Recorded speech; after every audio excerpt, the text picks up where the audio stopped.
Good morning, everyone. Lucille, good day, good day. Hello, hello.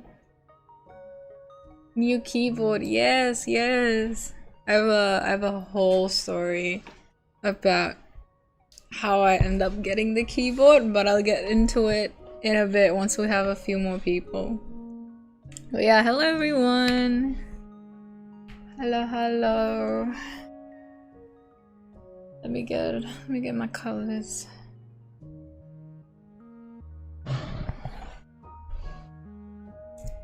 Hello, hello, hello. How are you guys today? How's everyone? Let's have a cat.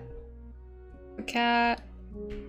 Oh, this is my first time giving it that sort of smile. Hello. Hello. Hello, cat.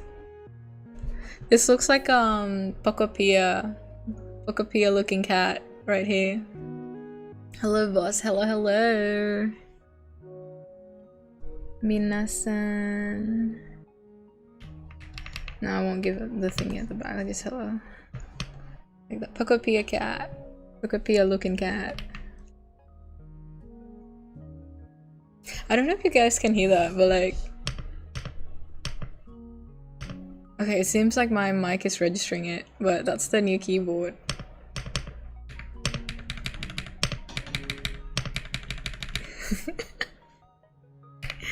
I'm obsessed with it.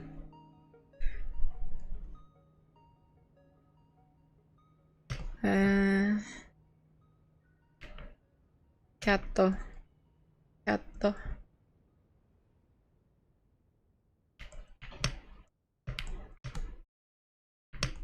I have to rearrange my table a little bit to kind of accommodate for this keyboard. I don't think it's that much bigger than my previous keyboard. It's just a bit like higher and heavier. And like usually I throw stuff around my table because I have to shift around. I don't have that big of a space.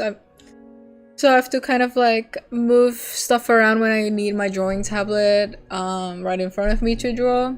And then I move it away when I need to write something on like my journal. So I really move things around on my table a lot. There's a lot of kind of like scuff marks and like a little bit of scars here and there from me like shifting stuff around all the time. But yeah, now I'm trying to get used to moving this keyboard gently because it's heavier than the one I had before. So can't wait for you to get your ace in Valor. You know what? Funny fact. Literally, I played like 5 games. 5 Swift plays. I won all of them. Like my team won all of them. And before that, in my history, 10 losses in a row. It's 10 red bars in a row. But since I started playing with this keyboard, I was like on a win streak. It's a bit crazy. I don't know. I would like to think it's the keyboard. That WASD hits different with this mechanical keyboard. Ooh. Very, very nice. Also, the little thumbnail, the little image of the keyboard on the thumbnail, the pink one, that's exactly the one I got. So that's not my photograph, that's just the official photograph from the website, but that is the color that I picked. I picked pink. Before that, I was thinking getting like a cream colored one because my desk is wood. So I was like, ooh, kind of like, I don't know, like natural color palette, like beige, whatever, right? But then my previous keyboard was pink, and I love pink, and like my chair is pink, and I'm like, you know what? I think it's a brown and pink combo, right? So I got the pink keyboard, and it looks so cute, and I'm so glad that I got the pink one instead of all the other ones. Red carpet to green, yeah. And yeah, the color palette of the keyboard is literally like this pink that you see on screen, plus like this sort of pink. I'm gonna color the cat in honor of the keyboard. But yeah, I'm so glad I picked the pink one. I just feel so much happier when I see like pink around. But then I'm not that committed to the color pink that I would want my entire room to be pink. So then pink as an accent color is kind of like the furniture choice that I end up with. This my keyboard as a cat now. It's the evolution. I do I have monkeytype.com open as well, so I want to try like typing a little bit later on so that we could all hear the keyboard.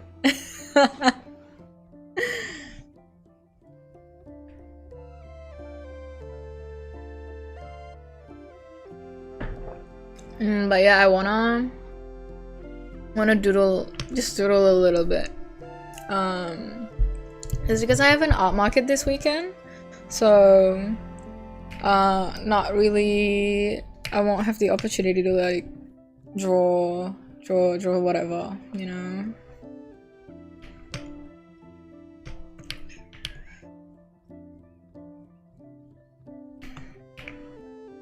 I feel like my schedule has been really packed recently. I think whenever I have an art market coming up, it always ends up being packed because there's just so much to do for an art market, basically.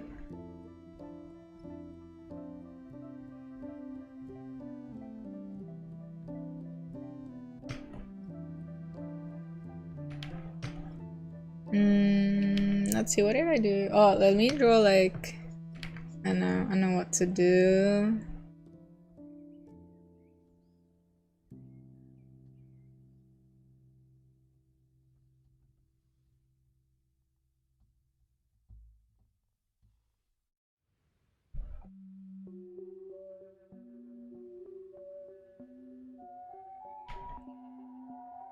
This is like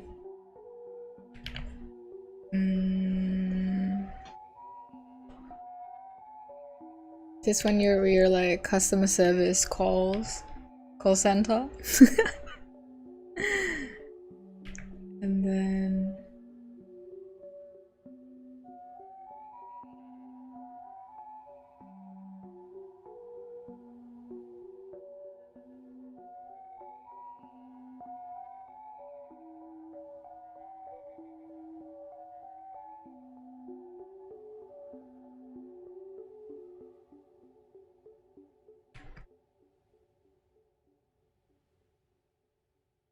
kata kata kata.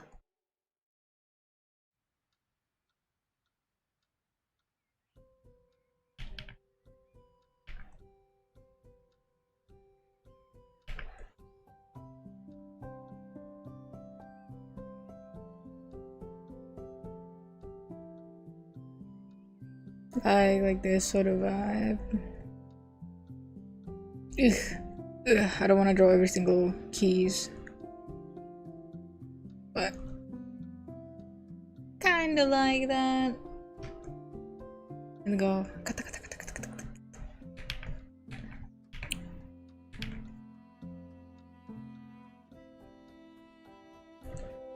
Just giving like 200 words per minute.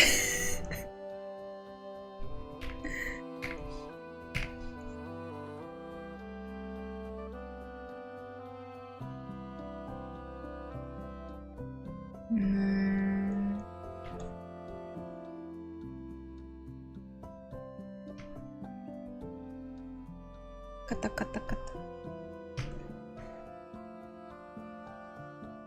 Let's do that sort of hair.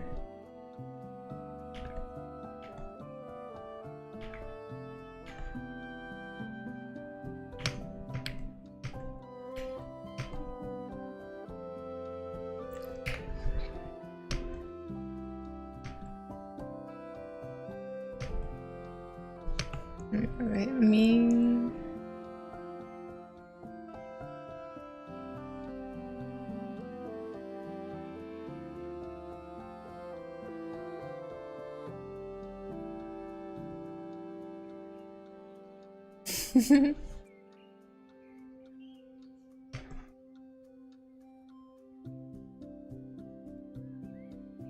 Tap tap tap tap tap tap tap tap tap. Let's give monkey type a try.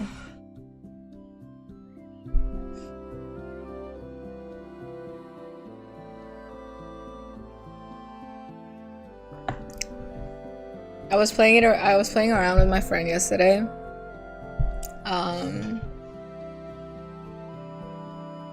And you know how like with monkey type they track your speed and accuracy? My speed wasn't crazy, but my accuracy was pretty high. And then my friend was like really fast, so high speed but very low accuracy. Is really funny. What's he typing? Your medical records. Everyone's medical records. Very sensitive information there. Yeah, let me see if I can put up the monkey time. Okay, it seems like it's fine.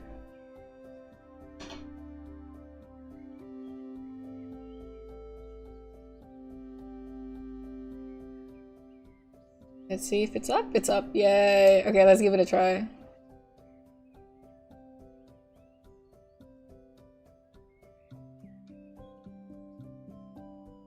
Okay, hopefully you can hear the... Maybe I'll turn the music down a little bit so you can hear more of the clicky clicky. I feel so joyful clicky clacking. Hello, hello!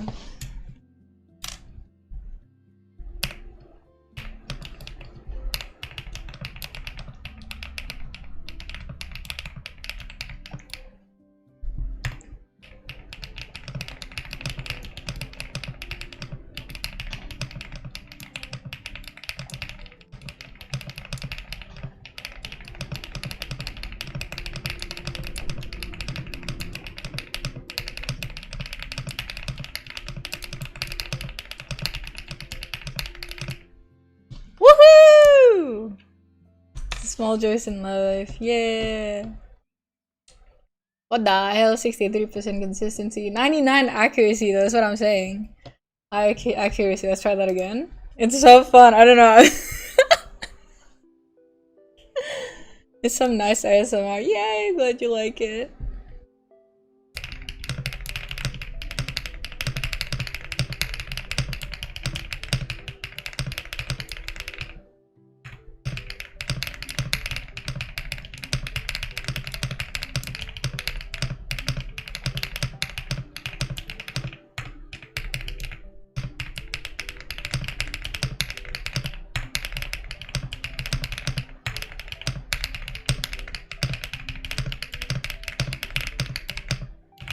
Oh, I fucked up near the end.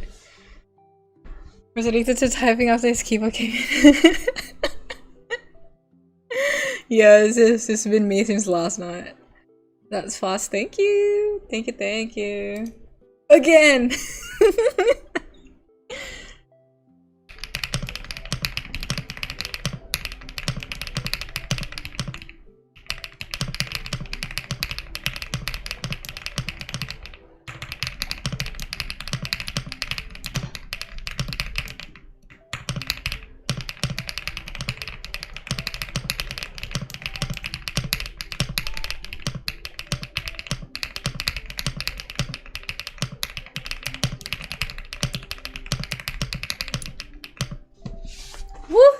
I think this is my best record yet. 98. I don't think it gets any better than that. I'm so in love with this keyboard. I was so joyful. When it came. It came so much earlier as well, because like on the website they say like it's expected to be in 2 weeks, but then it only took like a week to get here. So I'm like, oh my god, yay, wins. And yeah, I'm so excited to like be writing more things. Just because I can spend time like listening to this clicky clacky.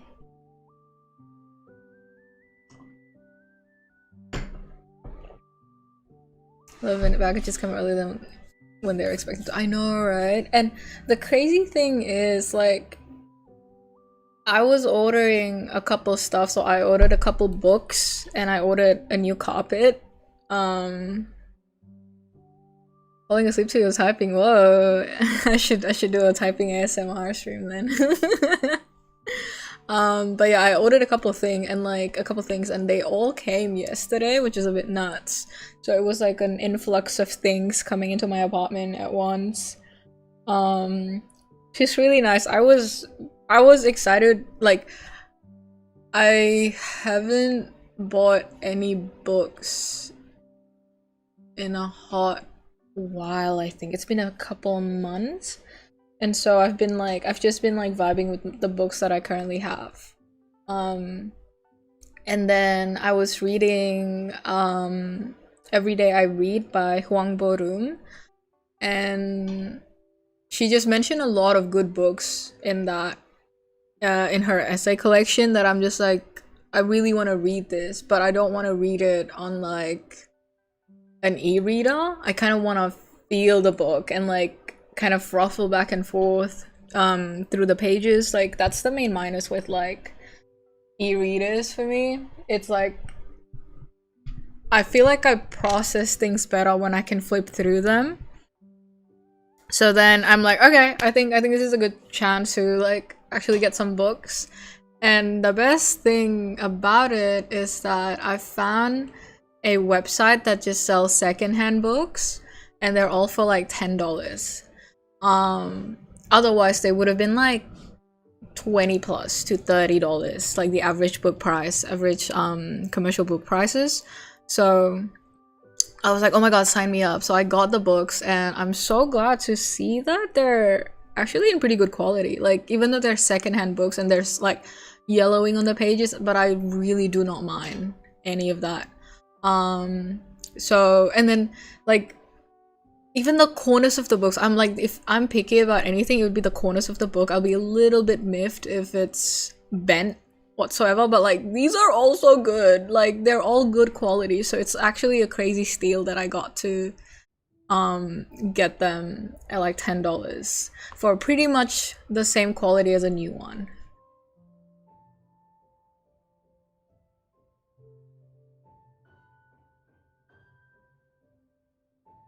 Sylvan, a fan of your videos really helped inspire me to do more digital scrapbooking. Ooh, scrapbook! Sounds good. Maybe I can share some of my work with you one of these days when it's more fully fleshed out. Yeah! If you want to share and like tag me on Instagram, I can check it out when I visit instagram.com. But yeah, so glad to hear that. Have fun with your scrapbooking. Yeah, also less screen time sounds good. Yeah. It's quite funny because like with the books I'm spending less time on the screen, but like I got my keyboard now and I'm just like on Google Docs and go pop, pop, pop, pop, pop, and like go type stuff on Google Docs. It's so joyful. Okay, let's do a couple more ASMRs. I feel like typing. This is fun with monkey type because like I don't need to make up words, and then you can hear like a consistent stream of typing. Otherwise it's kind of like I'm just gonna type the quick brown fox jumps over the lazy dog for like 20 times otherwise. But this one is more fun. Okay, let me put my microphone.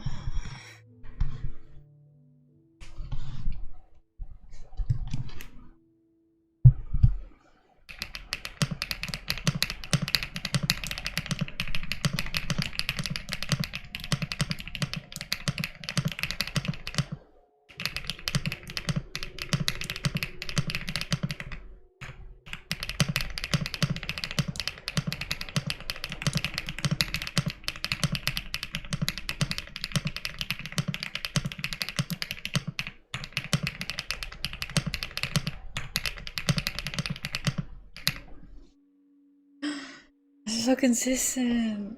Yesterday I was at 80 words per minute. So exciting to see it now up to 9. I think because like I have a memory of me being like 100 words per minute, but I'm like, I think I just made that up because I've been like at 70 and 80 the last few times I checked it. But since I've been typing a lot for like essays and stuff, I'm not surprised to see it go up actually. So that 100 words per minute in the past could have been real. There's more evidence that it's real now.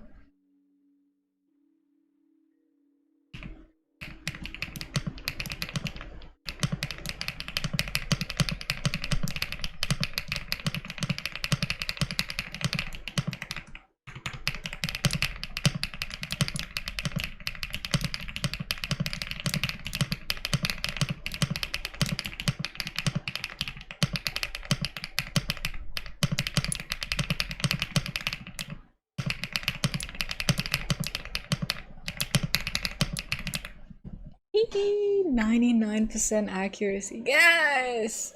This is so exciting. It's like playing a game.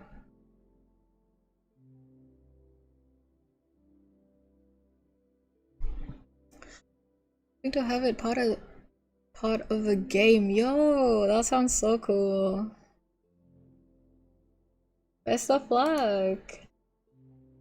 I remember back in middle school, I was in like, I don't know, it was either like a after school club or it was actually just English class, either one. And oh no, I think it might be a club actually. And I think I was the only one who was consistently like writing on my laptop, so like with a keyboard. And so my teacher at the time was like he saw me typing without looking down, like I can type without looking at the keyboard, and I guess back in the day that was impressive. So he's like, dude, when we like showcase our club, you should just like go up there and show how you can type without looking down. I know it sounds ridiculous nowadays, but like, I think back in the day when like keyboards and like computers were relatively new, that was an impressive feat, I guess.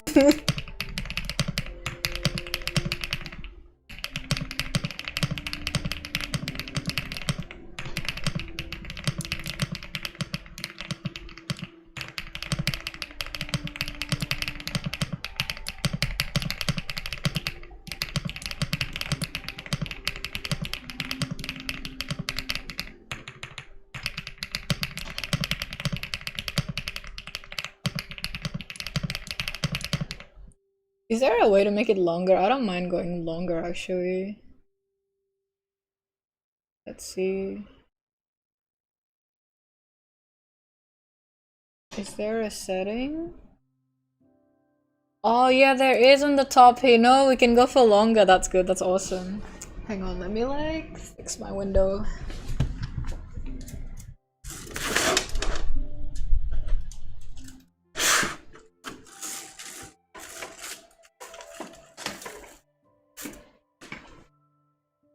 Coolio.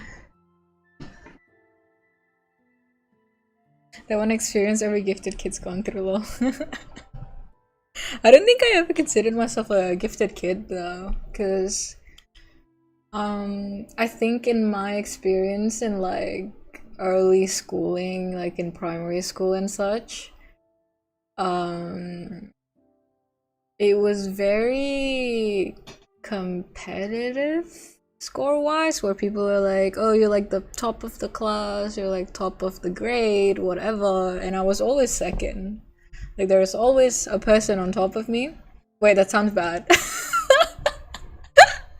But there is always someone graded higher than me. So I was always second. So I'm just like, oh, I guess I'm not that crazy.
Whoa.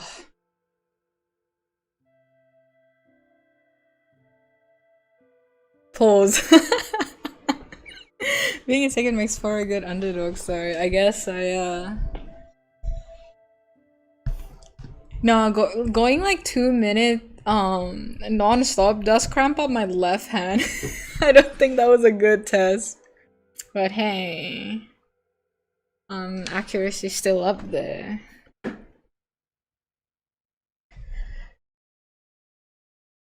I remember like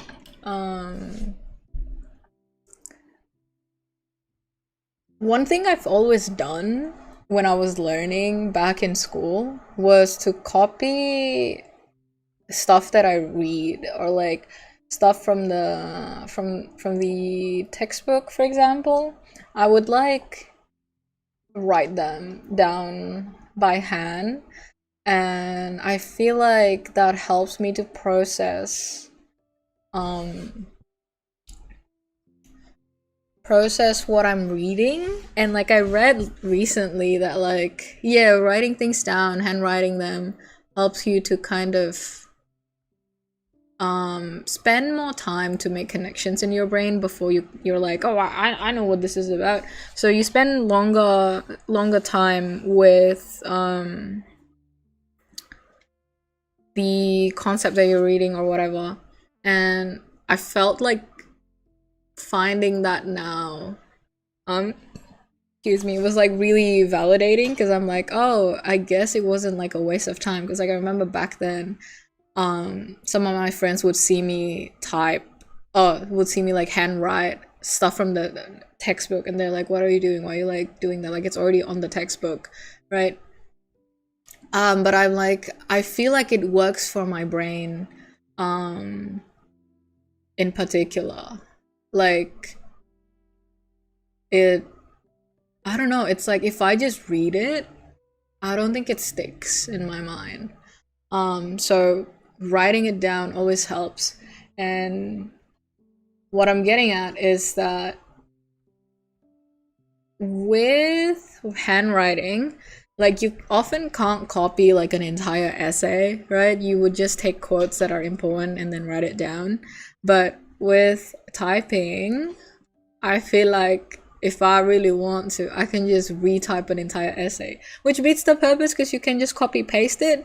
But like, I enjoy typing, so then if I don't want to think about what to write and I just want to type, I feel like retyping an article or something is like something that you can do.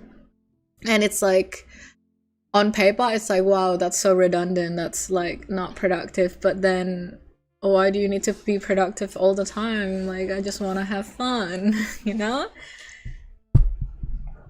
Same. And I got down near the exact same score. Lol. Yeah, get what you're saying. Yay. Yay. Oh, we got a couple people joining the Discord server. As usual, my marketing is working. Yatta! Welcome. Any Discord enjoyers? What's Zen? What's Zen mode? Oh, it's just me writing things down? Okay. What about this? So that's 1 time. This one's words. As in like I type 100 words. Oh, this one's quotes. Look, I know you're scared about where to go to college, but cuddle up and listen to Papa. It always works. What is that? Wait, this is so funny, guys. Let's do the quotes. It's fucking ridiculous. Let's fucking do it. It sounds ridiculous. Yahoo! Hello. W new keeps. Exactly. You should hear me type. Oh, wait, no, I should have kept it. No. Okay, let's do medium, because then it increases the chance of meeting this, like, crazy quotes. Fuck, I wanted to type that one. That was crazy. Okay, if you guys find any poetic quotes, you're welcome.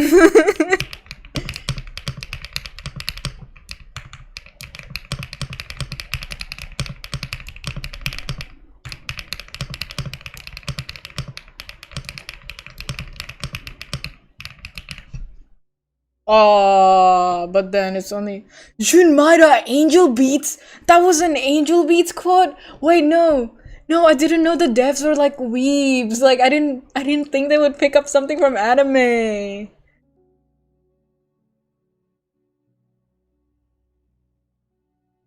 Dude, that was crazy.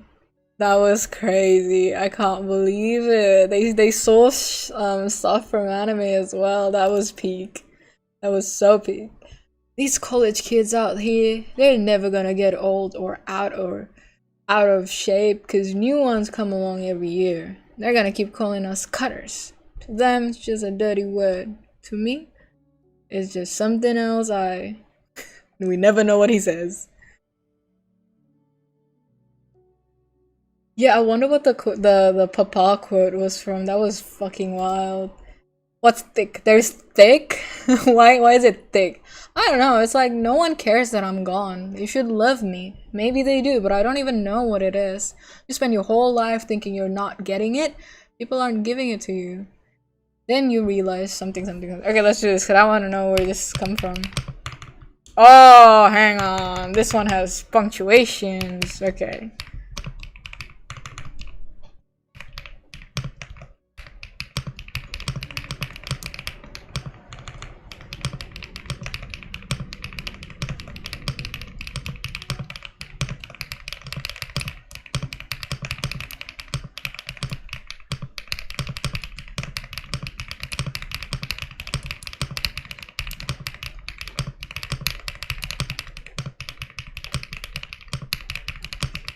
Oh, it keeps going.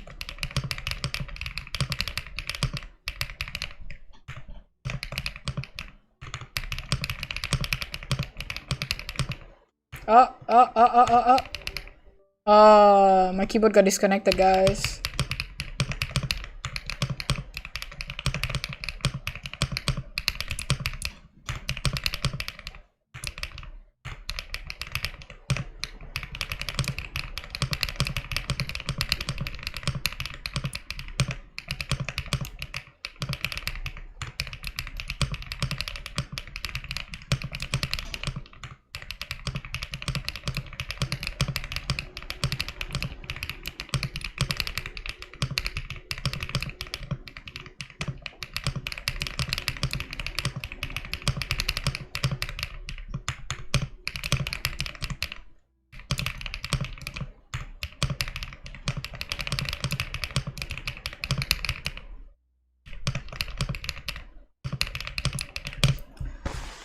Oh, that was rough. Some madman. Okay. Also, I realized, yeah, on the word realize, I think I typed it in S because I don't use American American spelling. How's it going, CL? Good, good. I got my keyboard. My life is complete. How about you? Do they sound like they come straight from coming of age movie? Yeah, yeah. Is Mad Men a coming of age movie? I don't know. But what keyboard is it? Actually, I haven't introduced the keyboard yet. Hang on. I want to see Mad Men first. Mad Men. It's a 2007 American period drama. Okay. So the keyboard is called let me type it. Wopkey Rainy 75. That's what it is. It's not sponsored, by the way, although they should sponsor me.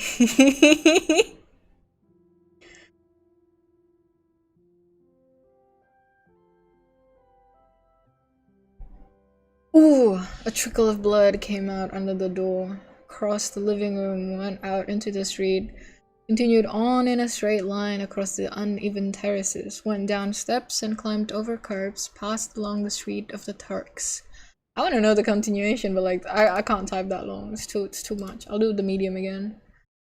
Or short. It is a good life we lead, brother. The best. May it never change, and may it never change us. This is a banger line.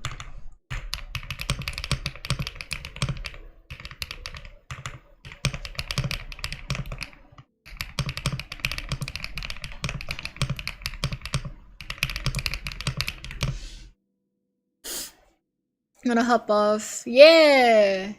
Take care, take care. See you next time. Assassin's Creed 2?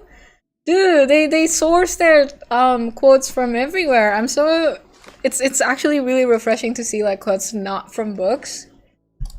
Oh wait, my model has been disconnected as well. I just noticed. Me when my computer disconnects sometimes. Let me go back.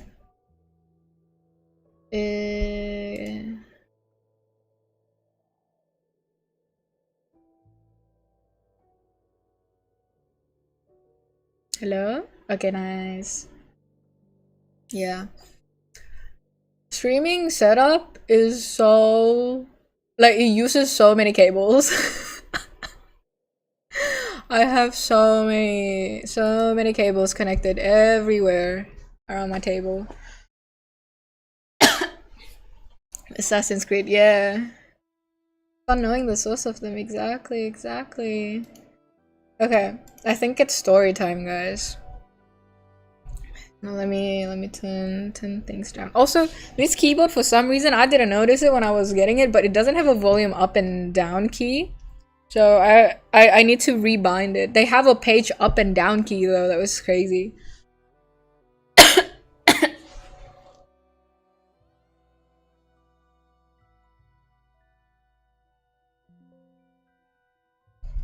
Imagine seeing Val quotes, dude. Val quotes. They're gonna say like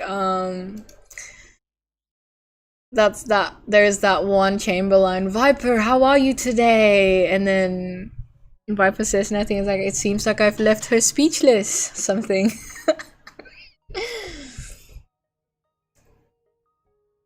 So funny. There are arrow keys, but it doesn't really do anything with the volume. But it does sound nice. Okay. I'm not good with the advice. Can I interest you in a sarcastic comment? No. Okay, let's go back to Photoshop. We'll go back to monkey type again later. If we want more ASMR.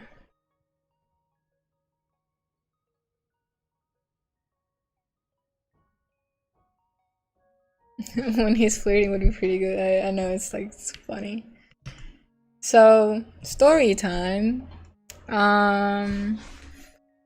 Last stream I announced to everyone that I'm getting a new keyboard. And during the announcement, I said, "Yeah, it says it's gonna be here in 2 weeks." So I was really patient about it. I'm like, "Okay, 2 weeks. Like I already placed the order. I already paid for it. I'll be patient. I won't think about the keyboard. I know I'm really excited for the keyboard, but I won't think about the keyboard because it's still in 2 weeks." And then I was also around the same time ordering two other things. I ordered a book, like a few books, and also a carpet for my apartment. Then, naturally, my my email inbox would be filled with tracking informations. And so I wanted to figure out which is which, right? So that I know kind of which day they're gonna come. Because otherwise they won't be able to deliver it and then I have to pick it up in the post office. I don't want to pick it up in the post office because the post office is far away from my place and I have to walk a long way to get to the post office. Okay? So then I was sorting out like the tracking info to see which days.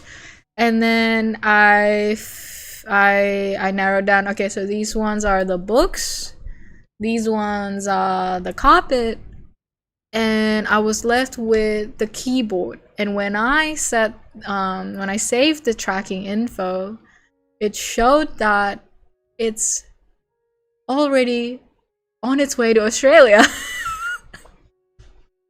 I was thinking because it's 2 weeks, like it would take like a week to like, I don't know, like get shipped or something, but it was already on the plane to Australia, and the next morning it was already in Australia, in Sydney. And I was like, oh my god. oh my god, it's coming, it's coming, it's coming really soon, right? And then, so this debacle happened yesterday. I was at work. This was the one day that I went in work.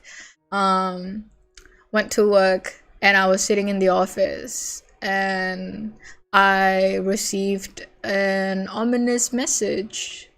And on this ominous message, they said, please update your address. Something, something, something, delivery. And then there is an ominous link. And I was like, oh, this is a scam. This is a scam. Because it's always a scam, right? It's always a text message that sounds urgent with the link. That's a scam. I didn't click the link. I'm like, no way. And then I sat there in the office and I kept thinking, how did they know there is a delivery today? Or like that there's like, I'm waiting for an item and it's supposed to be delivered like within a few days, like within today or tomorrow, right? How did they know that? It was scary. And I'm like, I even checked with my friend, right? I was like, do you think this is a scam? They had one look at it and like, that's a scam, don't click anything. And I'm like, okay, I won't click anything. And then I went to check my safe tracking details again, and I saw that they went to my place and they left with the item, with the keyboard. So they got to my place and they said, your address is incorrect. So then they left with my keyboard undelivered. And the scary message was that please contact the sender because we're gonna send it back. And I'm like, what do you mean you're gonna send it back? Are you gonna send it all the way back overseas just because I put my address wrong? And then I was like, no, wait. There's no way I put my address wrong, because they cited that your postcode was wrong. And I checked the postcode, it was right. So I'm like, what are you on about? What is happening? Turns out my apartment has an apartment number, right? The number that was on the address was wrong because Google Chrome decided to do an autofill on my address and they autofilled it to a different address. So the street was correct, but the room number was wrong, basically. So then it just so happens that this room number also doesn't exist in my apartment. So they're like, oh, this is incorrect, so we can't deliver your package. And I'm like, fuck. So I was there in the office. I was sitting there doing my office work while also praying that they're not sending it back overseas, because that's just silly, right? And I was just waiting for it, and I was considering like, who can I call, which customer service can I call to be like, please don't send it back to overseas, like it's literally here already, right? But then yeah, I was frantically messaging my friend as well at this point, because the same friend that was like, no, that's a scam message. And then we're like, wait, no, that's not a scam message, that's a real message, right? So I was just sitting there and I was thinking like, how am I gonna do this? And then another update pops in and it says, we have placed your package in the nearest post office, which is the same post office that is 30 minutes away from my place. So I'm like, okay, no, you know what? I'll take it, because you're not sending it back overseas. I'll take it. It's a far away walk from my place. That's all right. I'll take it. And it just so happens that I was also going to meet a friend after work. So we finished at 4 p.m. and I was like, let's hang out, because she just had her birthday recently, and I'm like, I haven't seen her, right? So it's like, oh my god, we should do something together. But then she's also like, I am in the midst of finals and I am dying, but I will see you for an hour. And I'm like, awesome. But also, I check when the post office is closing, 5 p.m. So I was like, if I see her at 4 p.m., I won't be able to pick up the thing. And I'm like, okay, I mean, I can pick it up tomorrow. But I've spent the entire day being antsy about this and being like, oh my god, I need my keyboard. I need my keyboard so bad. It's so close. It's so close yet so far away, right? So, this was a test of my character. Do I choose friendship or do I choose a keyboard that I've been waiting for my whole life? And so I came up with a compromise. I was like, hey, do you wanna grab a drink and then go to the post office with me? She's like, no. She's like, no, I'll just see you next week. Like, I'll just do my exams. And I'm like, okay, no, that's fair. That is so fair of you. That is so fair. So yeah, I ended up leaving work, and then rush to go back to the to my local suburb and to the post office. And you know what? Do you know what the world decided? In this moment, they decided to rain. There was no news of rain. I didn't bring an umbrella. They chose to rain. And I'm like, dude, at this point, me and my keyboard has a more intense romantic tension and plotline than most of the romance anime out there. So it started raining while I was on the train, and I'm like, okay, great. And I have to walk for 30 minutes without an umbrella, holding a keyboard. What if it gets damaged? And I was just like, I don't know, like maybe I'll get on the train again and like find a bus that will take me to my place. I don't know. I was just like plotting and figuring out a way to get my keyboard safely and get it home safely. At this point I was sweaty as fuck as well because I was running to catch the train to make sure that I get there at the post office before its closing time. Very, very small window of time there. And when I got there, I was just like, hello, please let me pick up my package, please. And they're like, okay, so what's your address? And I said the address, and they're like looking at the address on the box and was like, and I'm like, yeah, I put the number wrong. I put the number, that was my bad. That wasn't the Google Chrome's bad. It's my bad. It's my fault. Can I have it now? And they're like, okay, here you go, take it.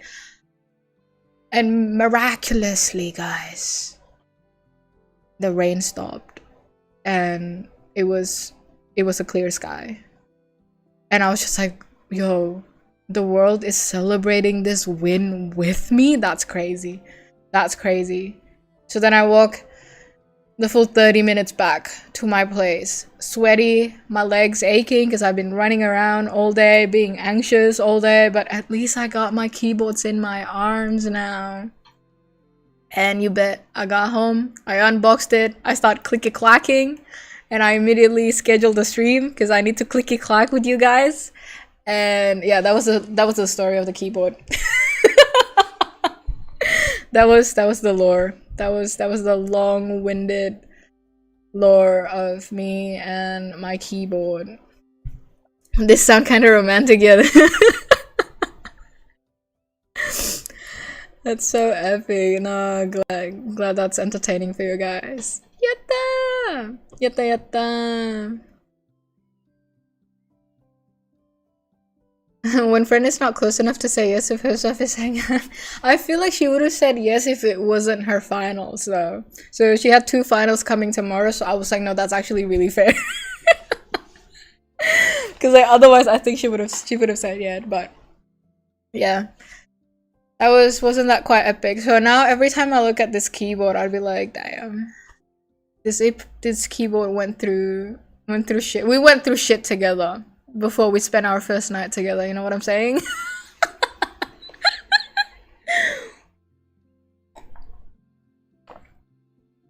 And yeah, again, thank you I said this in the last stream, I'll say it again. Thank you so much. I literally can afford this keyboard because of all of your support.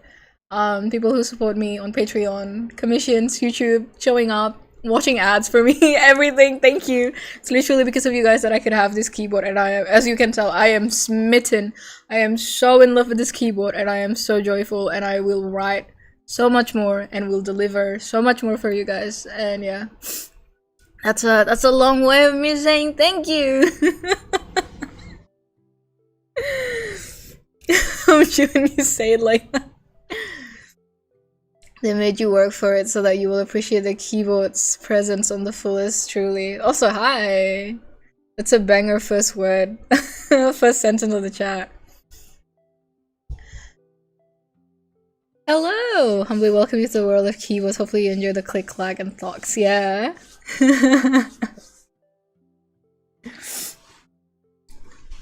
Thank you too, boss. Aw, thank you, bro. Yeah, that was my epic love story with my keyboard. I needed to say that. I need to tell that story on stream. I was just like, dude, it's almost like this keyboard wants me to talk about it on stream. It's almost like, you know, they're like, oh, so you're grateful about getting me? Okay, well, I'm gonna make you go through all this trouble, and so you can properly celebrate it on stream. So it's not just a thank you, but you have to tell all these story. You know what? I took it all. I took it all with a big heart, though. It was actually quite nice because it felt like a side quest, and I feel like I haven't had a side quest in a while.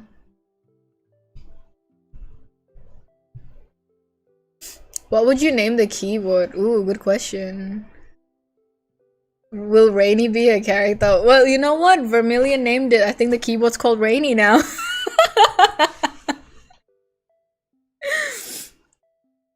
Will Rainy be a character? Dude, are you asking for a Rainy X him art? Is that what you're asking? Rainy 75 sounds pretty cyberpunk, yeah. But I feel like Rainy would be quite a cozy one. Be a cozy character.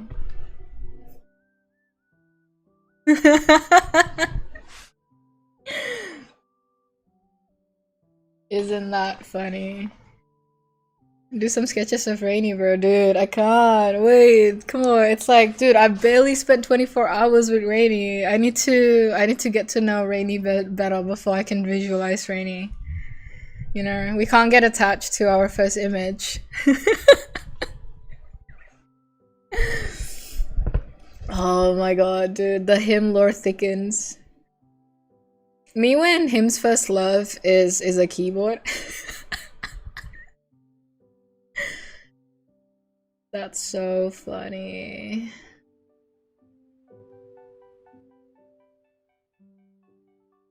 Okay, let's do type monkey again. Let's do clicky clacky again. As we sit with that story for a little bit. Let's go back to clicky clacky. What's custom? Oh, it's just a quick brown fox. Okay, never mind. Anthro keyboard OC, dude. Damn, you guys are cooking more than me right now. Let's do quotes again, because quotes are funny. They just click together, you could say. Fizzy, you're my comedy machine. Like, all of your jokes are a fucking banger. Wait, why is it not the...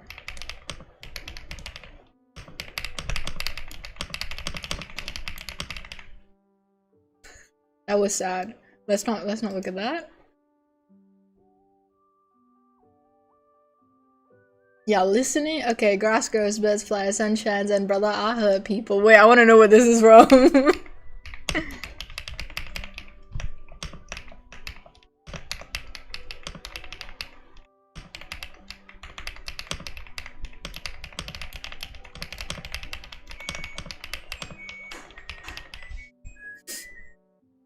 Team Fortress 2, Meet the Scout. Isn't Team Fortress a game? Wait, let me like look it up, okay? Team Fortress 2, wait, you know it, you know it. Damn, I guess it's like a main voice line or something. It took years of it took years of clarity to be this witty.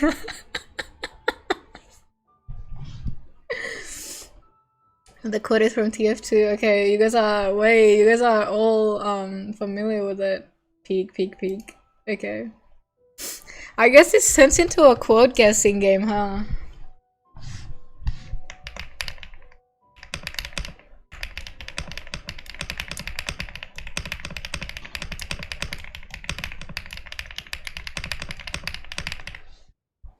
Hatchet. What's hatchet?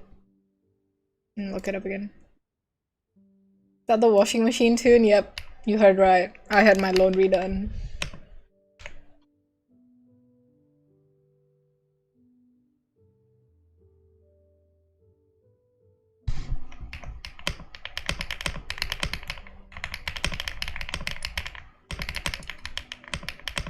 Whoa, romantic.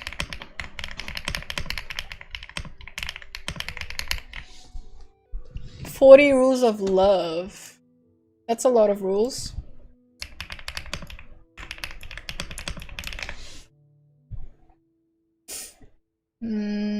Oh shit. Now this is a book quote, guys. This one's from a book. Oh, I've seen this author around. Maybe I will actually read this one. Control Shift S? No, Window Shift S. Yeah, I wanted to screenshot. You know, guys, I came from a Mac background. I was a Mac user until very, very recently. We do Command Shift 4 for screenshotting and Command Shift 3.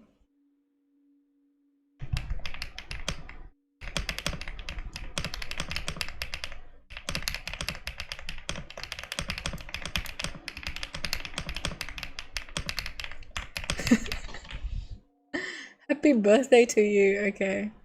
From games, movie, books, and such. Nice. Yeah, we're finding it out. Yeah, because I found out they had Angel Beats quote earlier. It was crazy.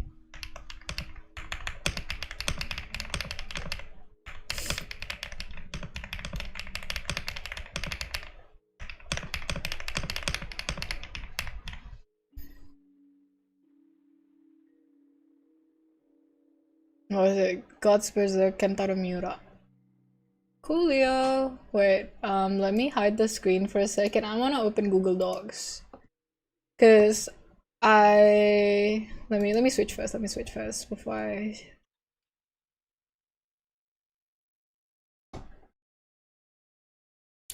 A lot of switching today, guys.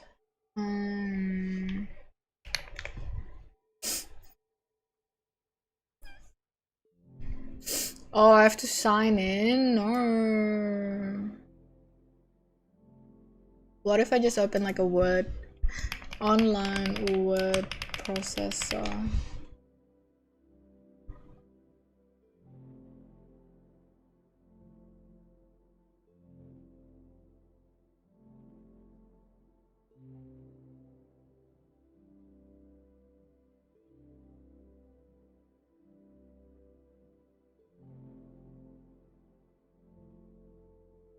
Julio.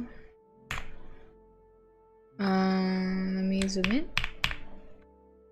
Okay, anyway, I got 4 books yesterday, so it's like one of the beautiful deliveries from yesterday that actually didn't get fucked up like my keyboard.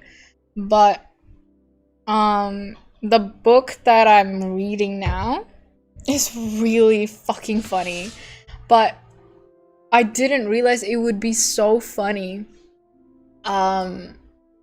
because of the opening line, which I will read in a second. Your art is so full of whimsy, I love it. Thank you. Rules of Love sounds like something to read to learn for rainy exam. I can't believe it. We have a ship now. The hymn lore really thickens. Okay, anyway. The book that I'm reading currently is the Brooklyn Follies by Paul Auster. Let me let me switch again. So many switching arrows. Let's see. Should be fine.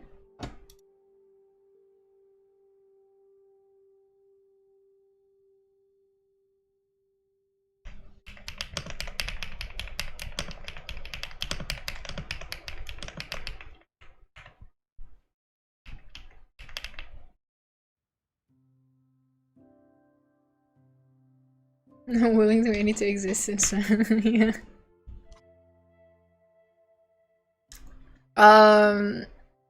You'll see what type of funny it is later when I get to it. But yeah, this book, I'll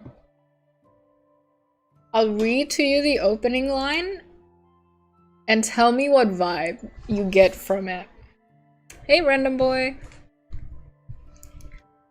I was looking for a quiet place to die. Someone recommended Brooklyn, and so the next morning I traveled down there from Westchester to scope out the terrain. I hadn't been back in 56 years, and I remembered nothing. My parents had moved out of the city when I was 3, but I instinctively found myself returning to the neighborhood where we had lived, crawling home like some wounded dog to the place of my birth. A local real estate agent ushered me around to 6 or 7 brownstone flats, and by the end of the afternoon, I had rented a 2-bedroom garden apartment on First Street, just half a block away from Prospect Park. I had no idea who my neighbors were, and I didn't care. They all worked at 9 to 5 jobs, none of them had any children, and therefore, the building would be relatively silent. More than anything else, that was what I craved. A silent end to my sad and ridiculous life. Isn't that a crazy vibe? Crazy, really kind of like melancholic, quiet, introspective kind of vibes?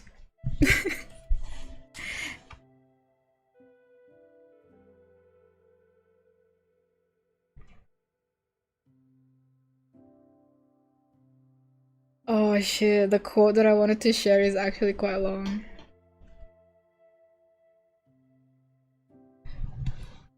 Yeah, Brooklyn.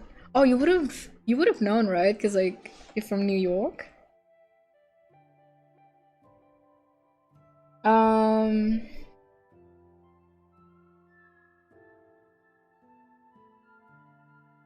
but yeah, basically, so we get the vibe. We get the vibe.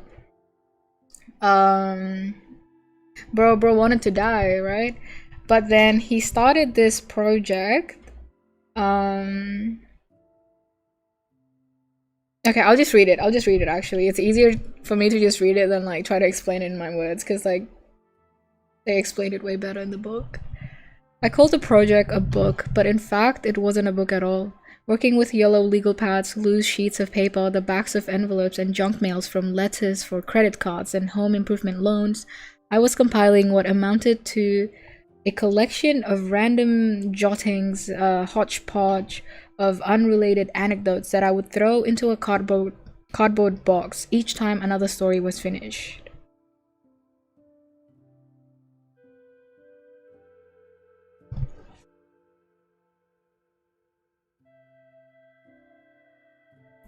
Humble as the project was, I decided. Oh, 1 second. Let me find. Oh, yeah, here it is. It wasn't much of an idea, perhaps, but at least it was something, and if I stuck to it as rigorously and faithfully as I intended to, then I would have my project. The little hobby horse I'd been looking for to carry me away from the indolence of my soporific routine? What is that word?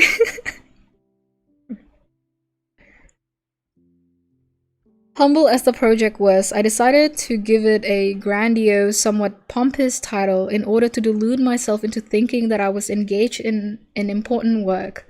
I called it the Book of Human Folly, and in it I was planning to set down in the simplest, clearest language possible an account of every blunder, every pratfall, every embarrassment, every idiocy, every foible, and every inane act I had committed during my long and checkered career as a man.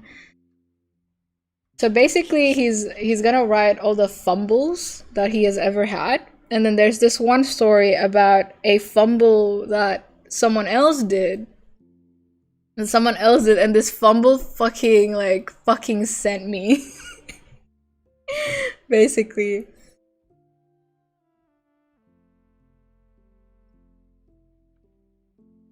Hello, hello. Good evening. Let me see. This is so fucking funny. This one I like cracked up. Okay, hang on. I set myself up for failure. I hyped it up too much as funny, and if you guys don't find it funny, I'm gonna be sad. So just don't think it's funny. Just don't think it's funny. But then if it's funny, you can laugh. Okay. A moment from the 6th grade to cite one such memory, when a boy in our class named Dudley Franklin let out a long, trumpet shrill fart during a silent pause in the middle of a geography lesson. We all laughed, of course. Nothing is funnier to a room full of 11 years old than a gust of broken wind. But what set the incident apart from the category of minor embarrassment and elevated it to classic status, an enduring masterpiece in the annals of shame and humiliation, was the fact that Dudley was innocent enough to commit the fatal blunder of offering an apology. "Excuse me," he said, looking down at his desk and blushing until his cheeks resembled a freshly painted fire truck. "One must never own up to a fart in public. That is the unwritten law, the single most stringent protocol of American etiquette. Thoughts come from no one and nowhere. They are anonymous emanations that belong to the group as a whole, and even when every person in the room can point to the culprit, the only sane course of action is denial." The witless Dudley Franklin was too honest to do that, however, and he never lived it down. From that day on, he was known as "Excuse Me Franklin," and the name stuck with him until the end of high school.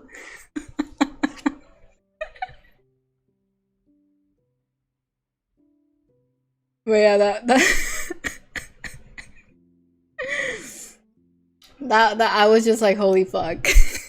Because I wasn't expecting anything funny coming from I was looking for a quiet place to die. But yeah, he started talking about farts, and I'm like, dude, this is the best book ever. I don't think anyone can top that.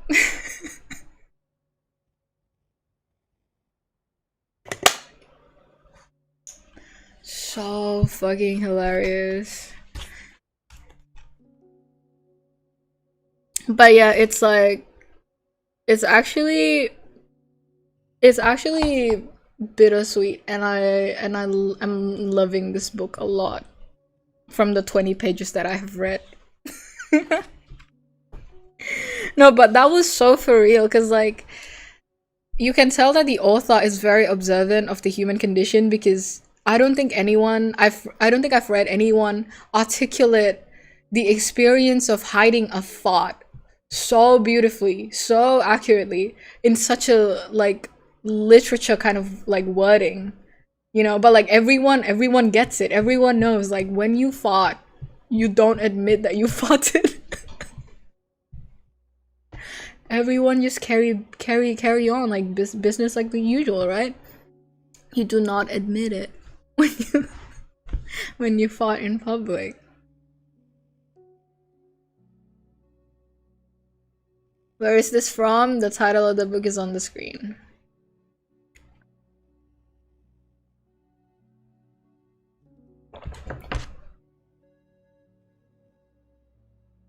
Sorry for hiding farts. Yeah. Oh my god. I don't think I've experienced it in in a super public place though. Like I don't think I've remembered a time where I'm in a station or like on the train and I hear someone else fart. I don't think I've experienced that in a while. Now I gotta add this to my reading list. Yes, yes. It takes place in Brooklyn after all. Yeah, I feel like it would be more for real for you. Um, I remember the first time I went to New York. I went with my mom, and I read The Catcher in the Rye in my first visit to New York. I would say that's fucking vibes. Um, and like, yeah, The Catcher in the Rye has a special place in my heart because of that. First time in New York, and then reading The Catcher in the Rye, and like, you know how some of it is set in this park. I'm not sure which park it is because I'm not local there, but it was trippy because like I'm reading about the park, and soon in a bit I was like at the park itself, and I'm kind of like it's a double thing where I'm like some of my opinions of the or like my impression of the park um is borrowed from the book in a sense. Like it's peak vibes. I don't know what to say about it.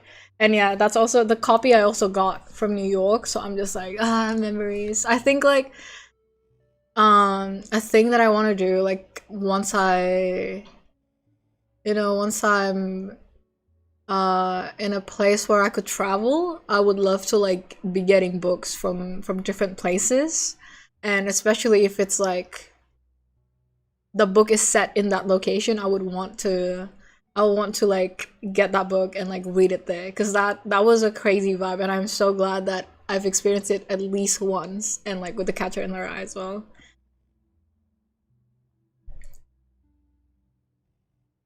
Why did the fog part reads like the Diary of the Wimpy Kid? Wait, no, actually. Impression of the park was affected by the book as well. I think so, yeah. But anyway, Lotus, I think this one is safe. I think this one is safe on the reading list. Hopefully, hopefully. I think this one is safe author wise, because I have a I have a story as well on how I picked up this book. I gotta start doing that myself as well. Yeah, because like a lot of books are set in New York. I think like it would be really vibes. Um, so this book. Okay, I have to mention another title.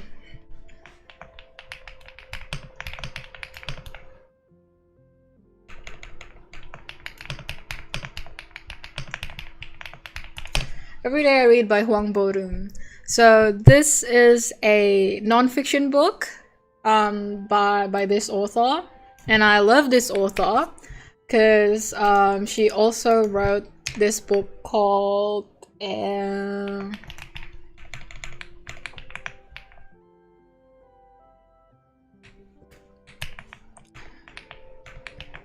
I unbold? Okay, never mind.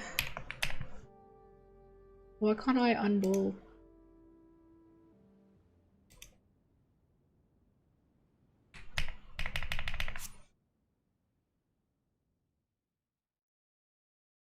Okay. Oh well. What can you do?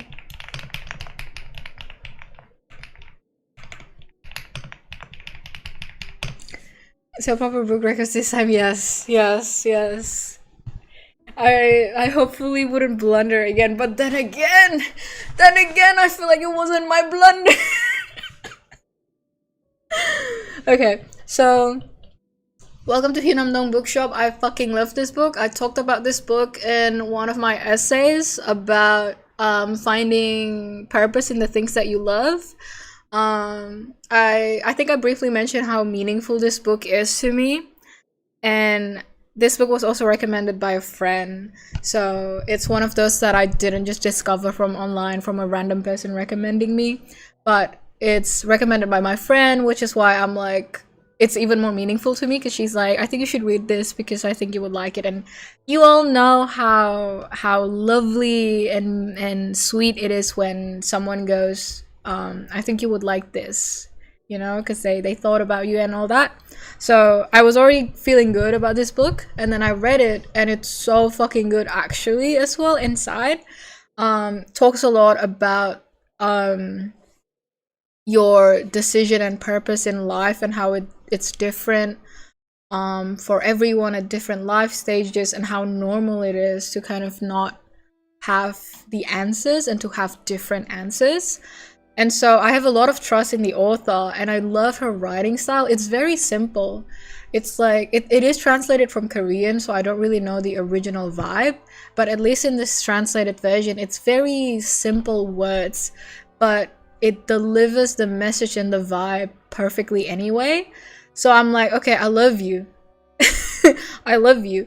I want more of your writing. Because Welcome to Hyunamdong Book Show is the only book of hers that is translated, right? So I was like, dude, I need something else.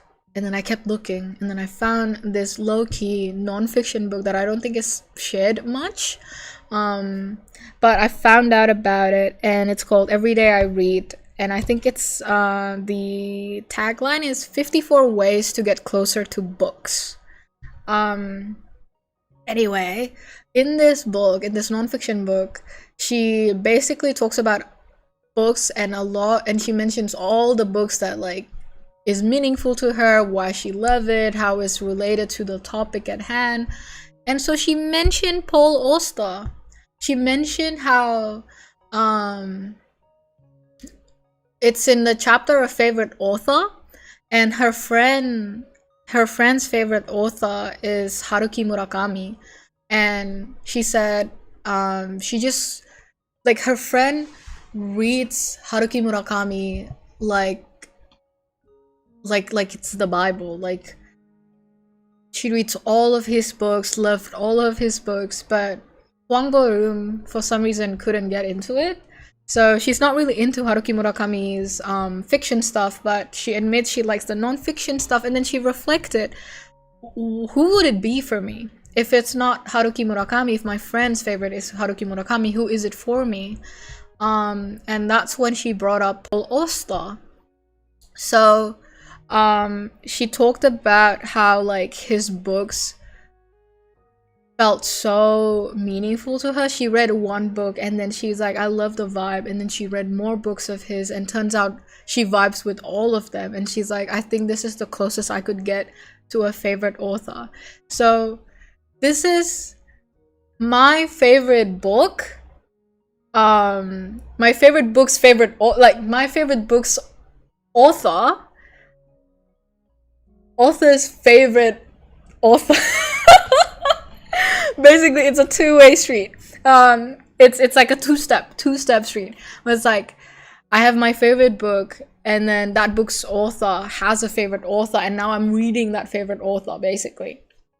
So that's kind of like the long-winded phase one of why I picked up this book and how I found out about it.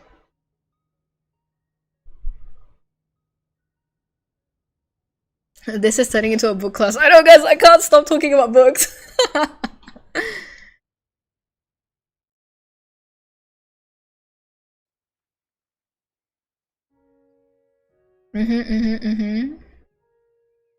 Yeah, your favorite author's book. Exactly. That is the one.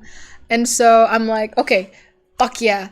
I'm into it. But then I'm also like, okay, let me read the first page, if anything. Because like if I don't fuck with it in the first like 1 or 2 pages, then there's no point getting the book, right? So I went on I went to Google to find like a preview of the book.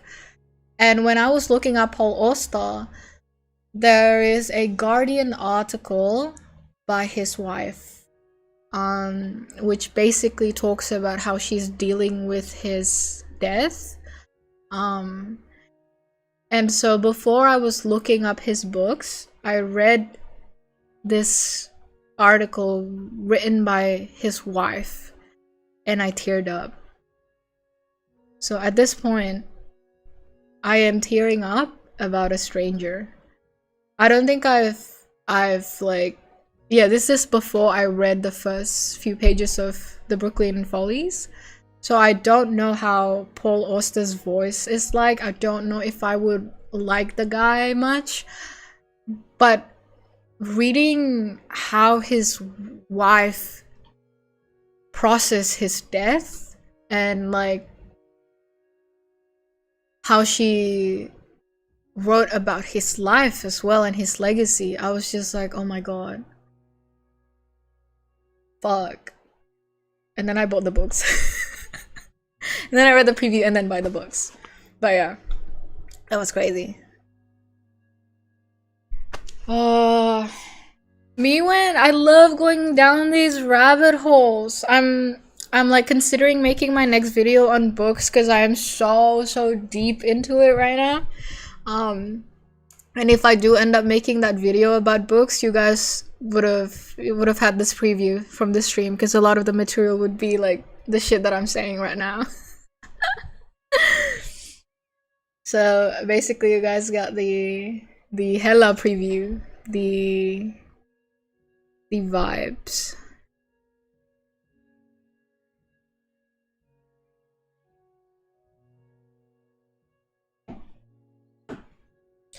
So having such an effect on you is crazy in a good way. Yeah. Do you know the author beforehand?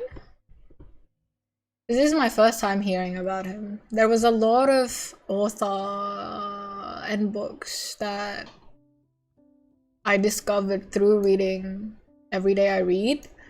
And yeah, it's so fun for me to just like actually go out of my own way and like figure things out.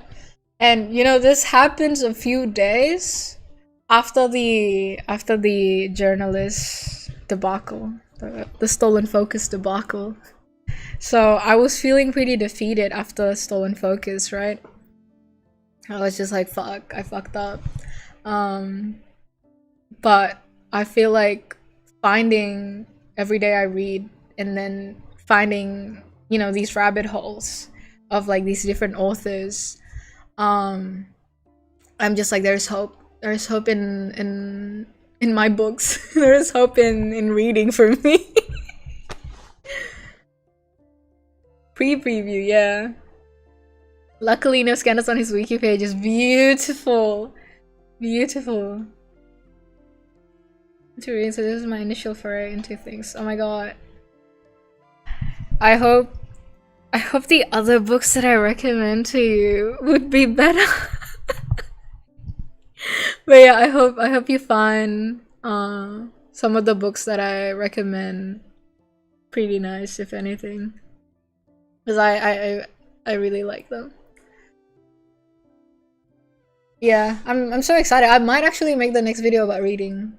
That'd be so fun. Because I feel like it's an active topic for everyone who's kind of like, I don't want to be online. I want to find a hobby. I want to get into reading, but I don't know how to get into reading. Or like, I'm still navigating the ways to find like a reading practice that I like. I think I can chat about that.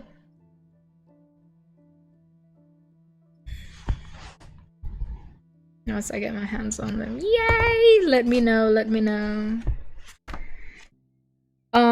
Also, I was going through my collection of like art prints and stickers that I got from art markets. So sometimes I buy stuff from art markets as well, right? And then I just like, sometimes I put them up on my wall, sometimes I put them in books. In my, like, I put the stickers or like the prints on my past journals.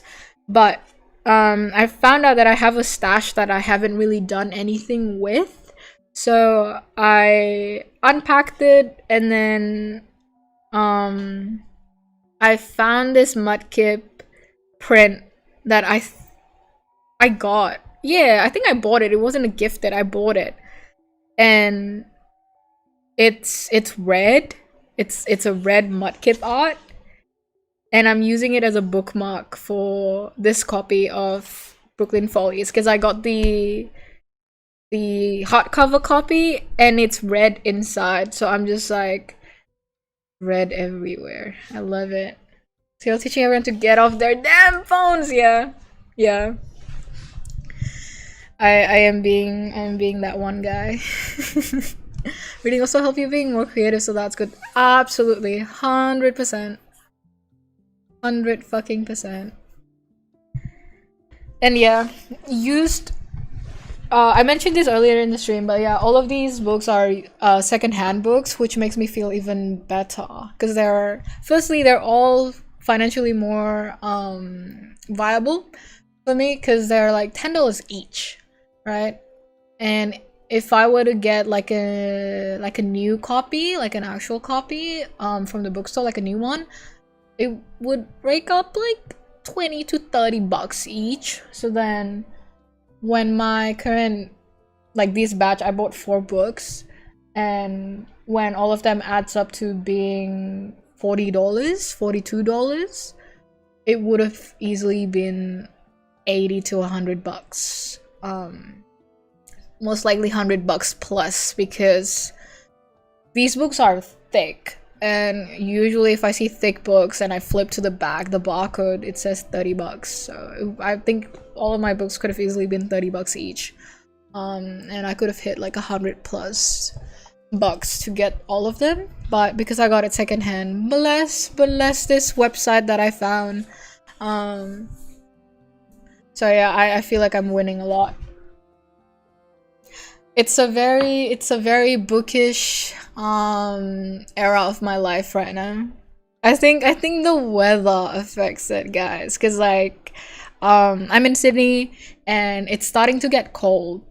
So complete opposite to everyone from the northern hemisphere.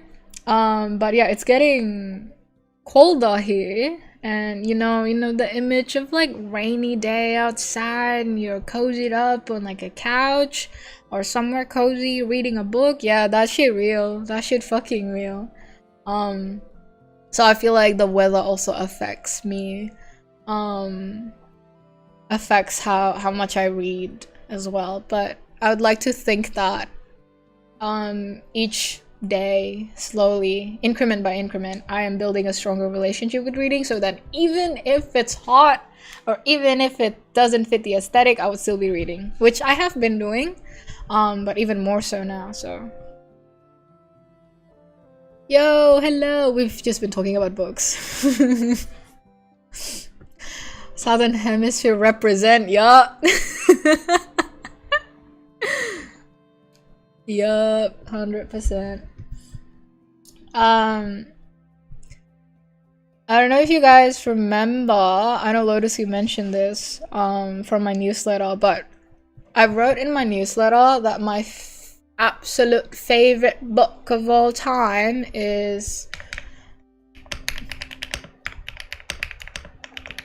Oh, I need to fix the spelling. Eek.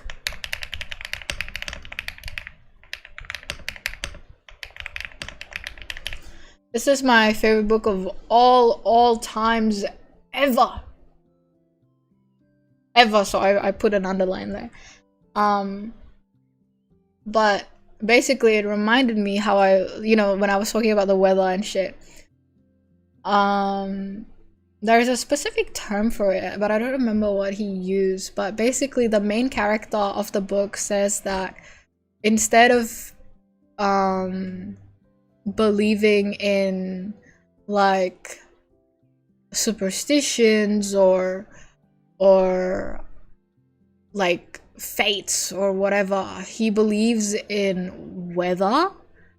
He believes in weather in the sense that the slightest changes of the weather can affect so much, and it might not be obvious at the start, but he believes that it really does. For example, like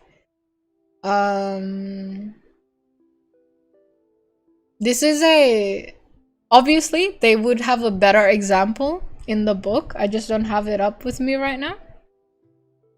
But it's, for example, like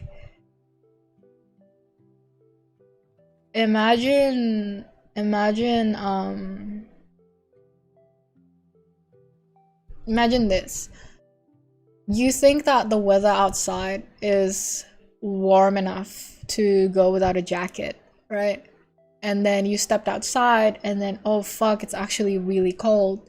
So then you have to run back inside. So at that moment you realize that I can't survive without a jacket. So then you went back inside and pick up that jacket. But because you make that decision to go back inside and pick up your jacket, you end up being late for your bus, right? And so because you were late for your bus, you miss your bus. You end up taking the next bus, which then takes you, let's say, like 10 minutes late to your workplace. And because you are late to your workplace, you end up meeting this person that, you know, you have a conversation with, and turns out he's like your childhood friend that you haven't seen in 30 years, something, for example, like that. So that's what he means by like he believes in the weather, in how like the different choices we make is not really fate, but it's heavily influenced by the weather. So that's kind of like the example that I said as well, like, oh, because it's like cold outside, I'm like more inclined to be reading and such. But there's also another one that makes me like resonate with this take, with the characters' opinions, is that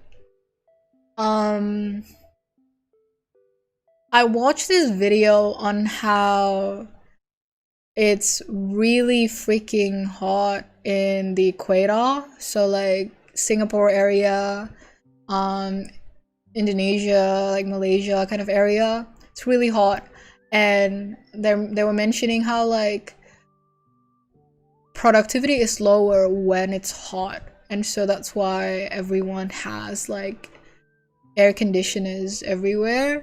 And I feel like that's also one of the examples where like weather really affects how people kind of behave and people's choices and stuff.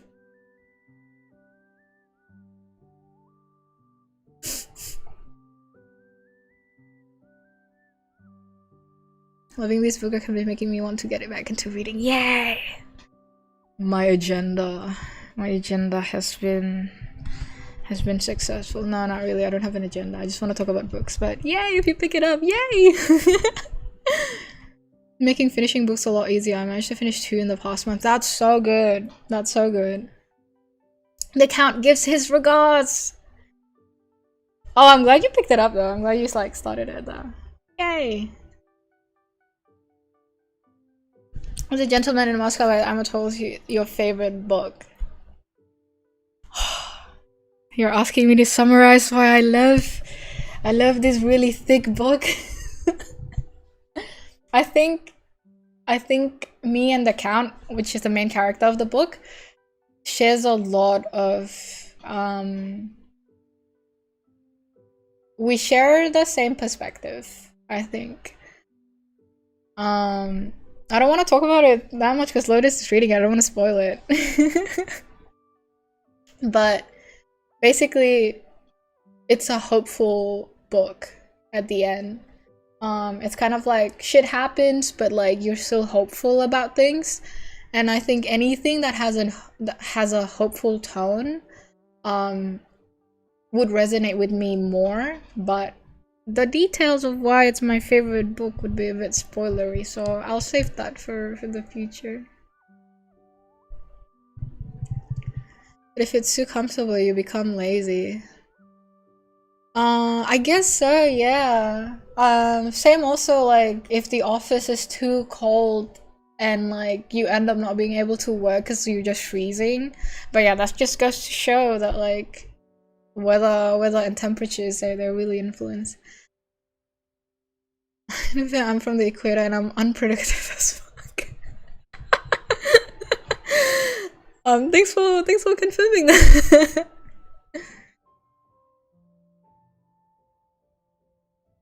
Love me some hope core. Yeah, a lot of my books. I think all of these are hope cores. Like, Welcome to Hunam Dong Bookshop, very hopeful. And from the 20 pages that I read of the Brooklyn Follies, it's also giving hopeful. Does feel like even he's learning to make the best of it. That is what I'm saying. You're getting it. You're so getting it. Like, that is one of the themes that I love so much. Like, despite quote unquote the worst circumstances, the worst situations, you're still doing your best to make the best out of it. And that's the kind of outlook that I have and also would like to kind of keep up, because it's easy to like feel hopeless. It's so easy to just go like, oh, life is terrible and miserable and it's hard to do anything. But that hopefulness of like, you know, we can make the best out of it is something that I really like. There's also something else that I wanted to mention, but I forgot. Me when I get too excited and I forget.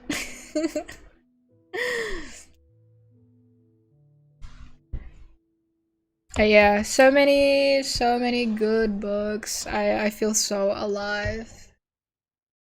I could share in his optimism. Maybe if I read more I can do that. Maybe, yeah. Maybe, okay, once I finish reading like a couple more things, I'll make a hopeful reading list. And people who want to find hope maybe can read that. Oh yeah, this is what I was trying to say. Obviously I read widely. Like, it's so nice to be reading something that feels good all the time, right? Like, reading stuff that confirms your beliefs and stuff. But I also think that the point of reading is to also kind of like expand your horizons, is the most cliche way to put it. But I always appreciate it when the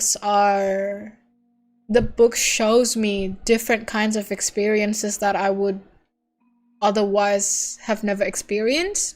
So like, for example, I wouldn't know how it's like to live, I don't know, to grow up as a gifted kid and how it feels like to feel lost afterwards. I don't know, like that's another example. Or another one is like, I wouldn't know how it feels like to be like a Hollywood actress that is very famous in the 1950s. Like, those are experiences that I would only experience in books. And so like, even though I have my preferences and I know what I would love, it's still very good to also read whatever. So that's also why I read stuff without checking. Which is so sad because it betrayed me once. But literally, like, all the years before that book, before the book, I have never been betrayed. Nothing has came to bit my back so hard until that book. You know who. Teaching you to be more empathetic. Yeah, exactly.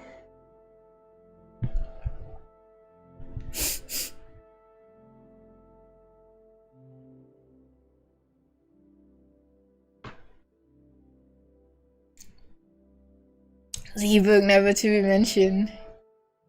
Ciel's reading gacha with no reason. No, wait, actually, you're so right. You're so right.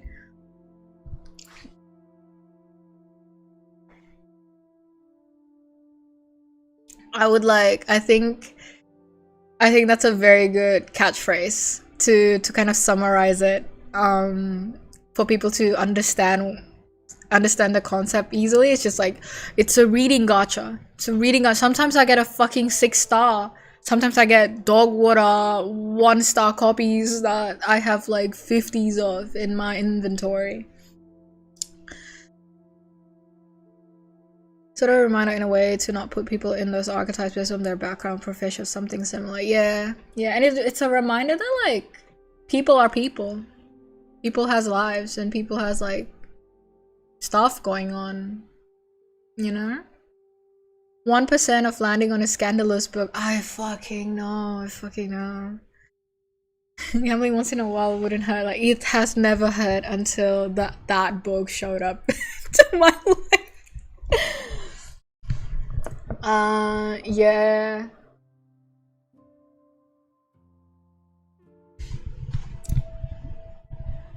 I think I was on a rough patch at the start of the year because like the first 3 books I had read in the year was kind of dog water, so I was a bit dispirited and I stopped reading for like a few weeks because of that, which I think it happens. I think it happens.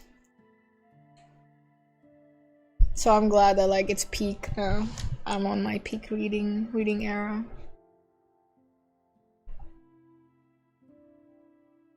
Let's go back to Photoshop.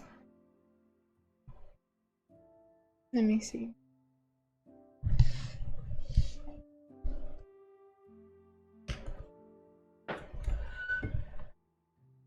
Learn something from this experience, absolutely.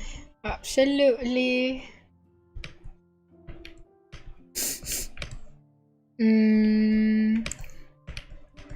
I need a toilet break, so I'm gonna draw a toilet break.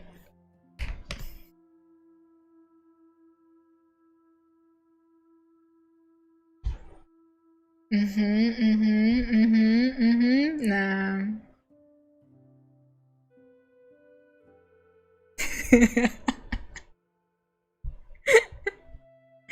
Almost, but not quite.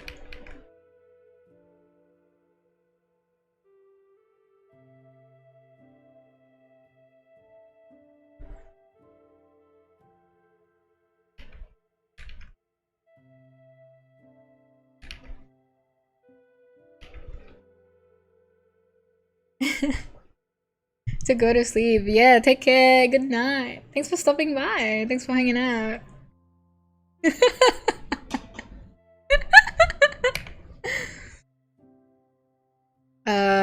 Toilet break. Gonna go toilet break.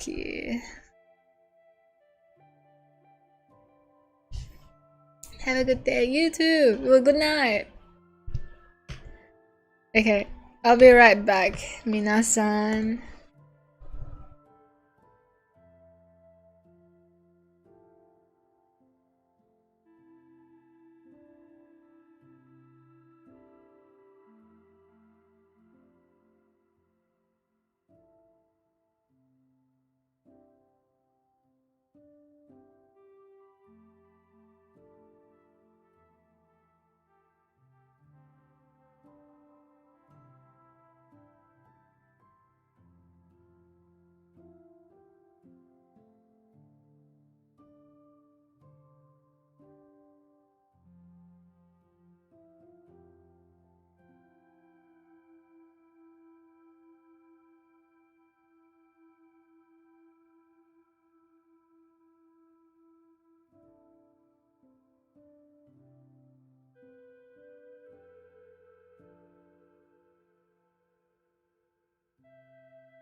I've returned. Is that a duck? Yes.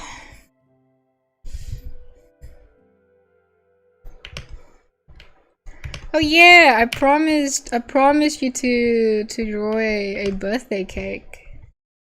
It was your birthday a couple of days ago. What cake do you want? Otherwise I would make a generic like 3-tier cake.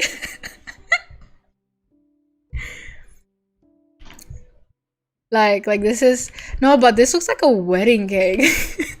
I was just thinking of like the most grandiose cake you could have, and I think like it is the wedding cakes kind of win in that case. Because who else would have like this massive tiered cake?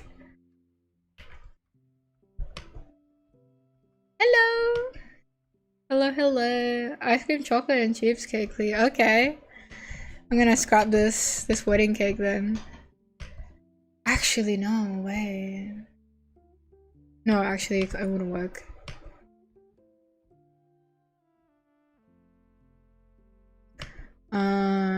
Yeah, so what happens to this wedding cake? We cut it in half and then we dump it.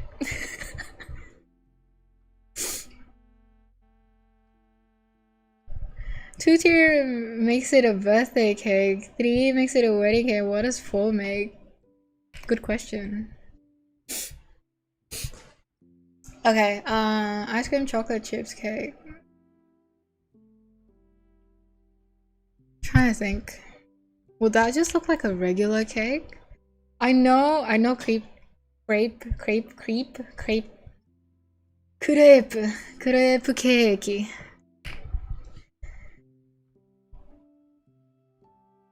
Perhaps in the far future.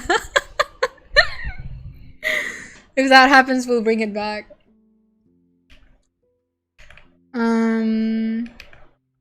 Yeah, I don't know how an ice cream cake would look like. Let me have a look. Ice cream. Yeah, it just looks like a regular cake. It seems like, at least what Google is showing me.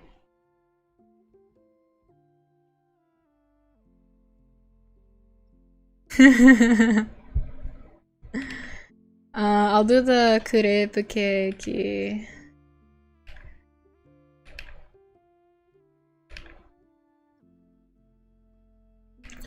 You know, funny enough,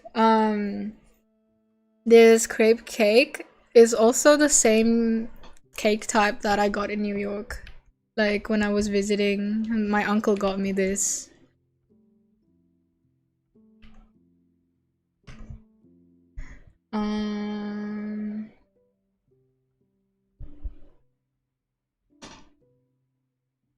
Let's put a scoop of ice cream on top. It is kind of plain. No, can't blame you. Me too. I think like with ice cream as well. I'm fine with like the generic, like vanilla, cookies and cream kind of ice cream.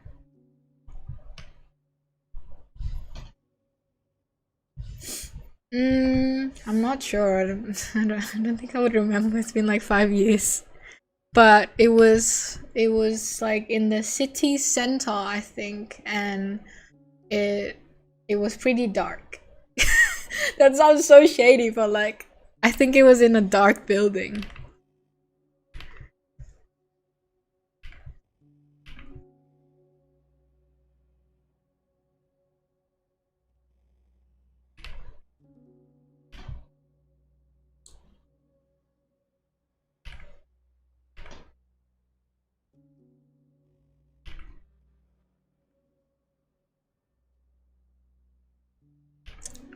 There you go.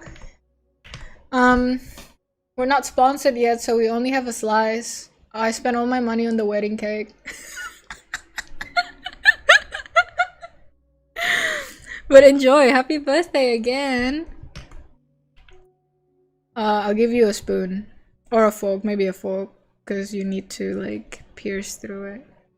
That's my fork.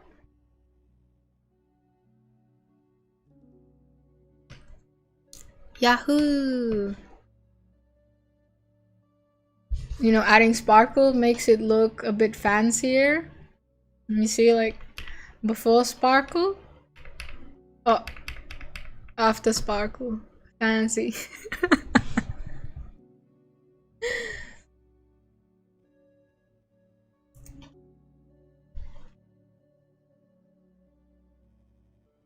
Oh, that was the wedding cake for your keyboard. Not yet, guys. I swear it hasn't even been 24 hours yet. Appreciate the cake and everything. Yeah, no problem. Thanks for spending time with us all the time. It's really sweet. It's really nice to have you all here. Put the cake to the side. I hope you finish the cake because it's gonna be under the toilet. And then the duck among us toilet.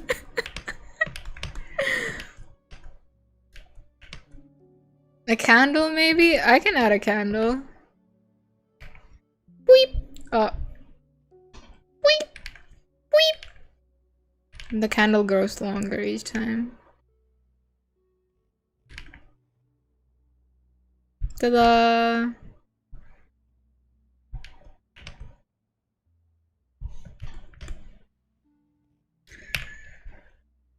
Clicky clacky, clicky clacky.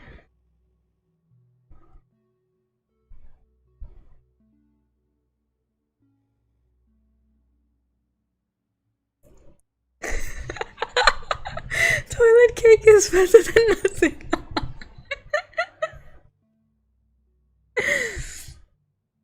It's okay, you had the fresh one. That was just a duplicate.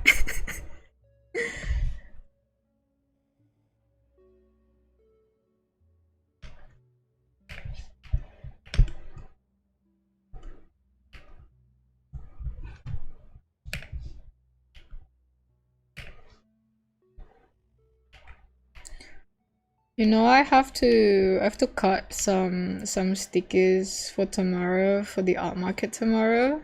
So after the stream I'll be guillotining some paper.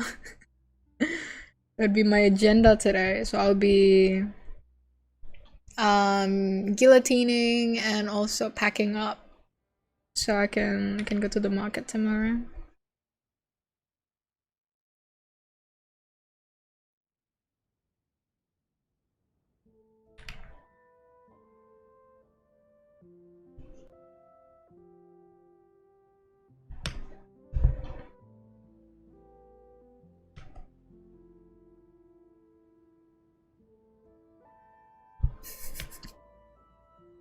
Okay, I won't put the spotlight on you anymore. It's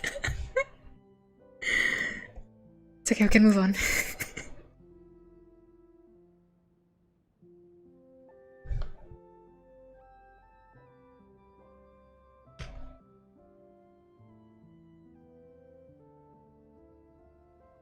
Good luck with the Omega Be the Inspire. Thank you, thank you, thank you.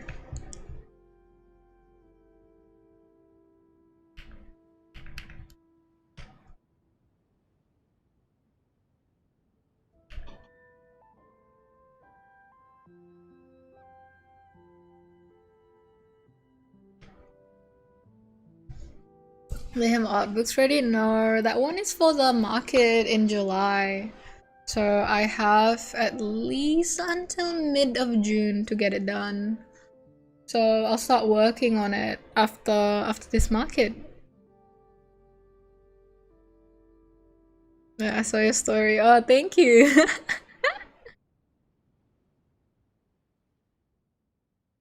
The full body design. Oh yeah, yeah. Yeah, I made that. I made that drawing on my birthday.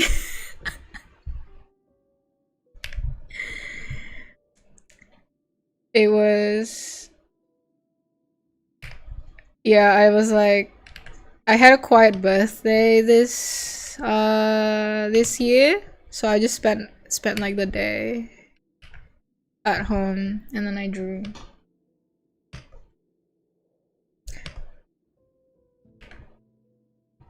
And yeah, my friend was like, you should print that, and I was like, I don't know if people want it. But they're like, just print it, and so I printed it, and I'm like, well, okay, it does look nice.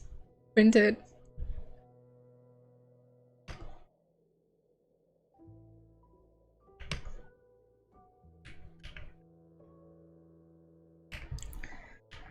But yeah, I think I have another sketch of Tim's full body. It's just not a full body rotation, so you can't really see the back.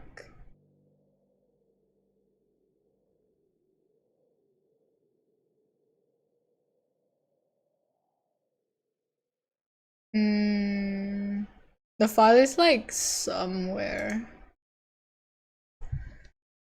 I was making a lot of files for drawing. I'll find it next time.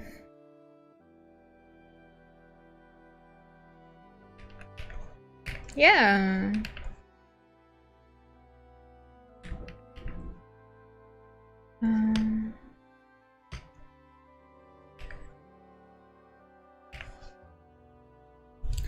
Him reading to commemorate the very bookish stream that we're having. Started out as a keyboard stream, but then I have to talk about the books too.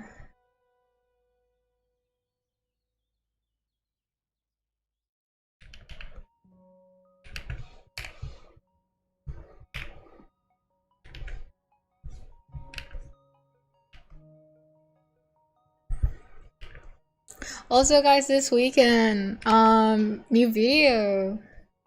My new video will be out Sunday time for me, so it might be coming out Saturday for some of you guys. Hope you enjoy it. It's very, very analog journaling type of video.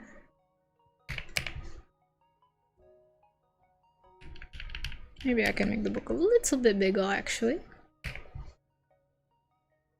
Key books!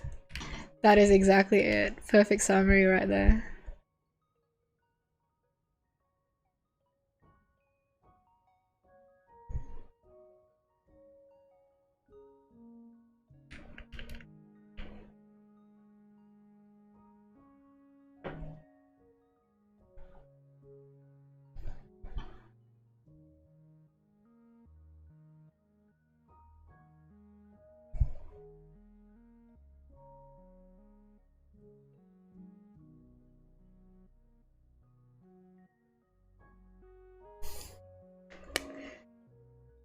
So the first of the glorious traveler's notebook, my beloved traveler's notebook, yeah. Say that again, it's gonna have me laughing. I'm glad. I'm glad. I had the comedy kind of on my mind. Wanted to express it.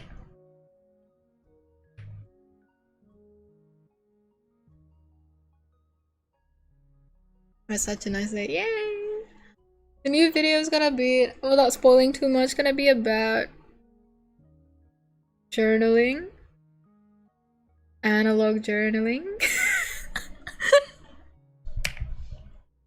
I think if I start talking about it, I might end up spoiling the entire video, so let's just wait. Let's just wait.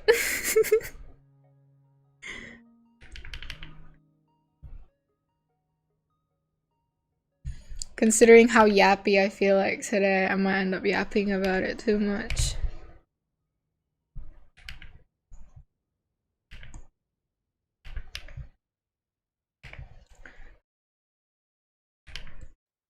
If I kind of want to put the legs up, but then the books will be hidden, so... But... Let me see. Maybe I can do a this kind of pose.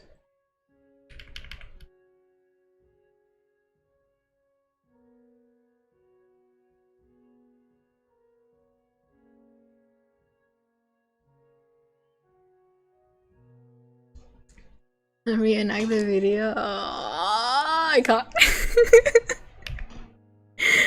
I can't. I don't know if you guys feel it, but like, I feel like the tone, when I'm the speaking tone that I have on videos versus speaking tone on live streams are different. I don't know if you guys feel that way as well, but at least when I'm editing, I'm like editing and then hearing my voice back, I'm like, I do sound a little bit different, I feel like.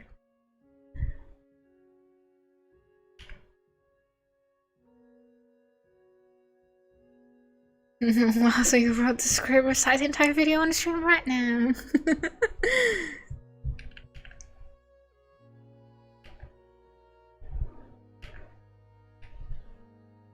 Oh, it might be this kind of maneuver.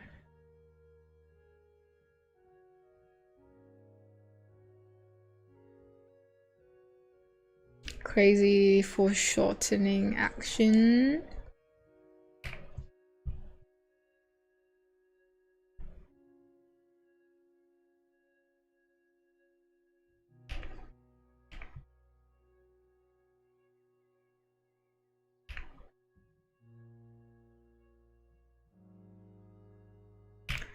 I'm looking forward to the video, boss. Thank you. Arigato.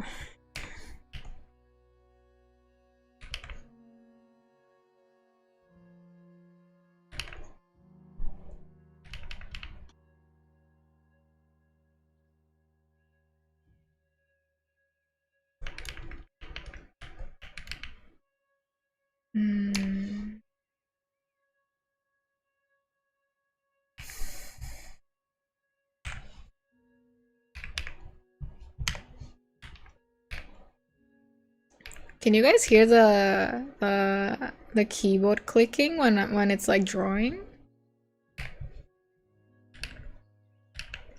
Me going Control Z. Play some music for the evening. Oh shit, my music had been dead. Hang on, let me see. It's been playing. So I've been listening to music, but on my stream setting it died. Like the volume went down a lot. Thanks for pointing it out. Yeah, I had a song playing in the background the entire time.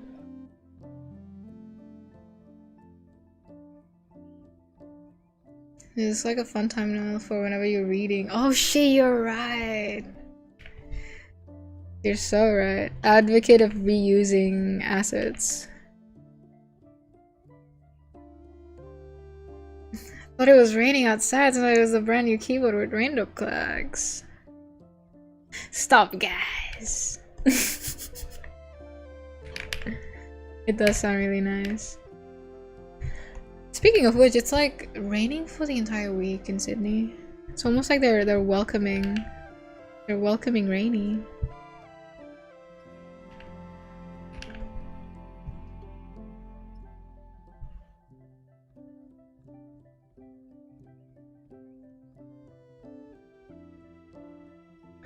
Me when I'm cozy reading.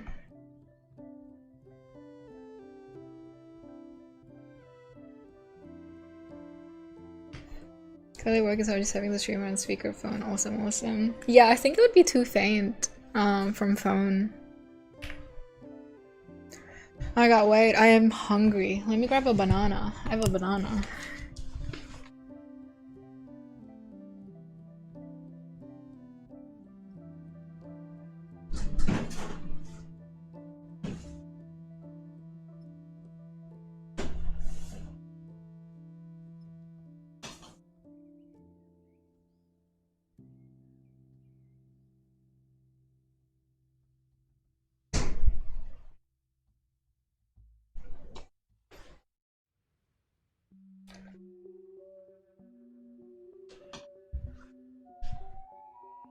I got my banana. Dude, my biggest challenge in adult life is eating enough veggies and fruits. I swear to God. Favorite hole in the keyboard hobby is when you see other switches you want to try, new keycap design, new keyboard design. Good thing I'm basically out of it. Oh shit. I know it adds up. I know it adds up financially. Just rainy yapping.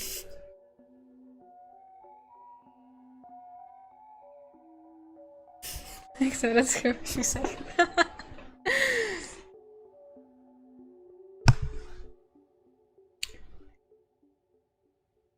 Cap design as in sculpting the keycaps? Whoa.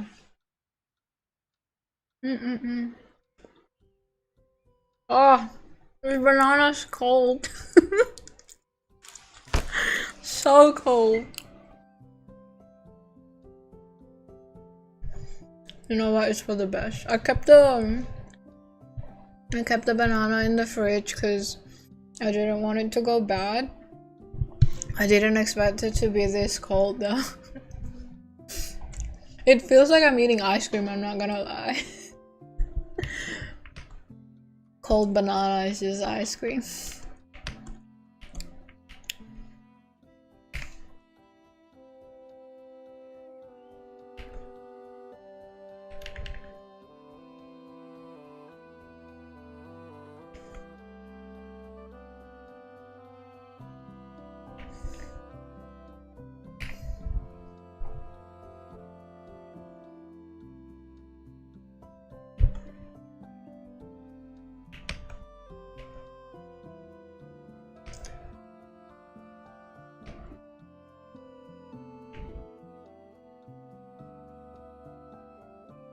Cold banana so I could make a nice shake out of it. Yeah.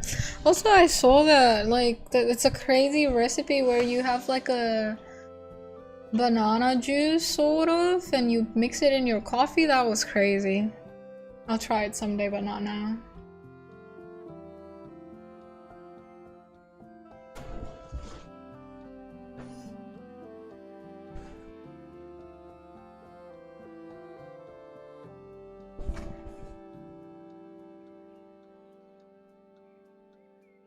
Peak reading pose for the reading stream. That would be crazy, actually. Habit building with your favorite streamer. Start a reading stream.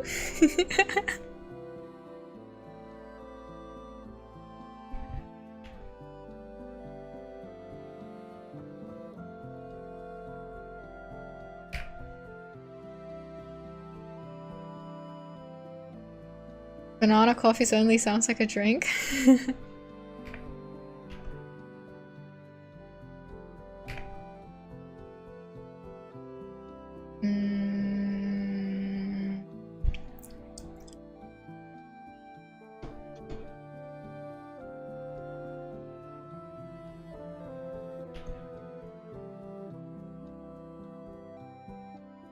Reading clip with streamer, yeah. I think it's an untapped market, considering how streamers and reading doesn't normally overlap. I'm just tooting my own horn at this point.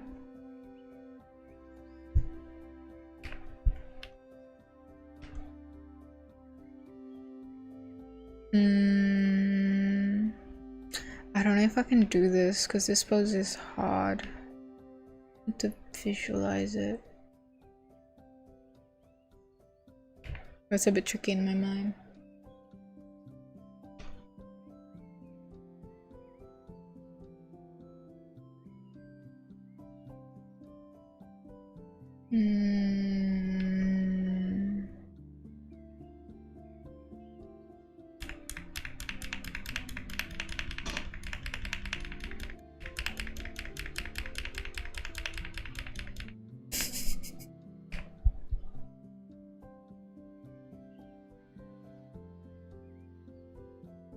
Yeah, I think my brain pooped out. It's all pooped. I can't sketch another one. I was cooking too much with my story time, my book readings and all that. I wanted to draw like this pose. I can draw a stickman version of it.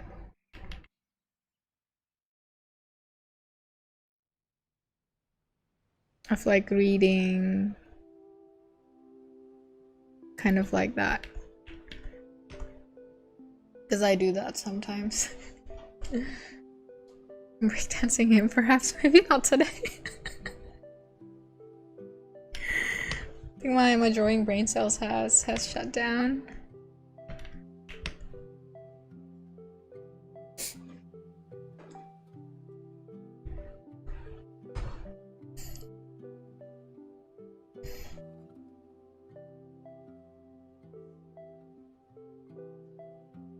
Mm. 2 hours. That's crazy. The streaming tiredness is hitting me now, but it's at 2 hours instead of 1 hour, which means I doubled my stamina, my streaming stamina.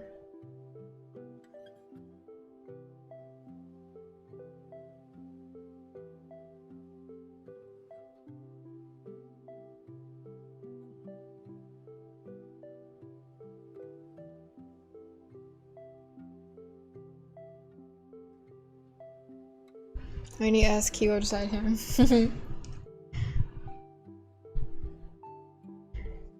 Yeah, the thing is, I move a lot.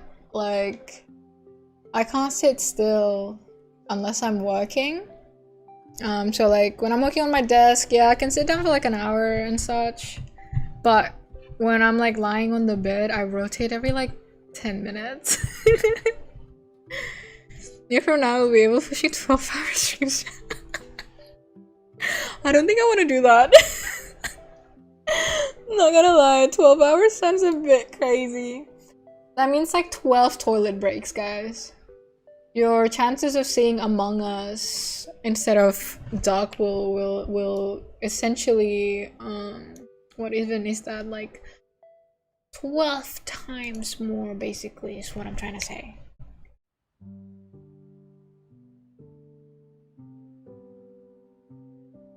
Okay, let's close the stream off with some clicky clack. So I'm just gonna type the chapter from Every Day I Read.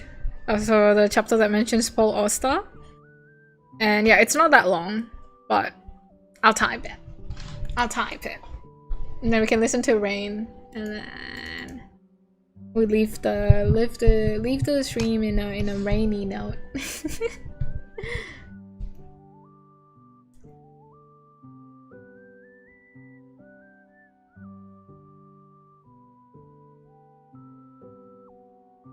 24-hour stream including sleep stream. Oh, it's like a stream marathon.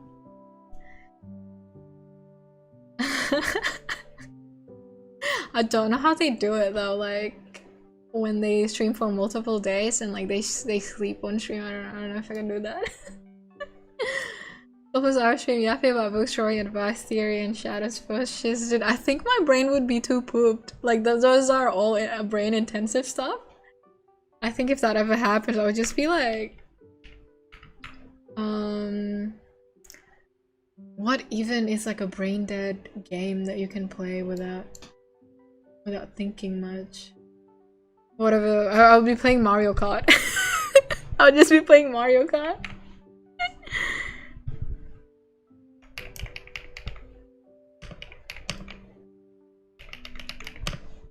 Hey, let me move it. Yeah. Valorant. Dude, I would just be frustrated because I wouldn't get any kills. What if I fought really loudly during sleeping and I'm known as excuse me streamer forever? Dude, your wit knows no bounds, truly.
I think that quote just now is like the summary of what a hopeful book is like and how nice it is.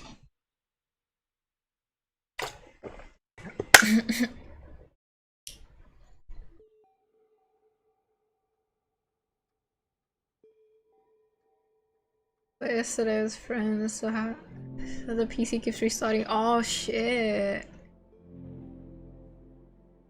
No. It does that. When I was playing with a friend, it also like restart out of nowhere.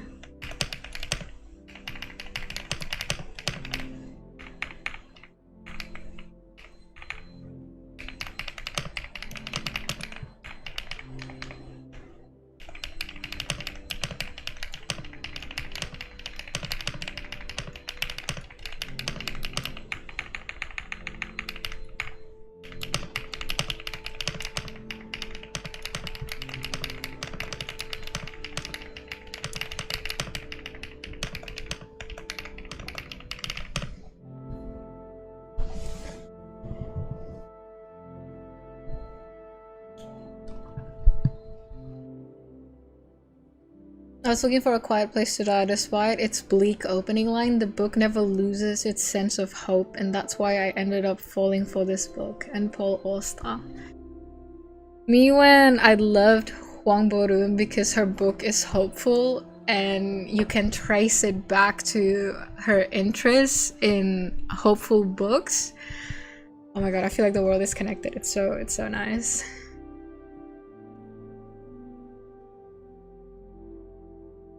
Yeah. Would you guys be interested in a keyboard ASMR stream then? I can just pick an article and then I just like type it. Type the entire article out. I'm personally into it. If at least one person says yes, I will do it.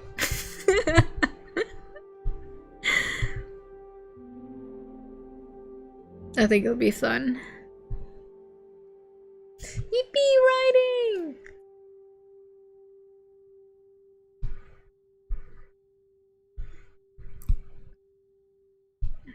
Writing W.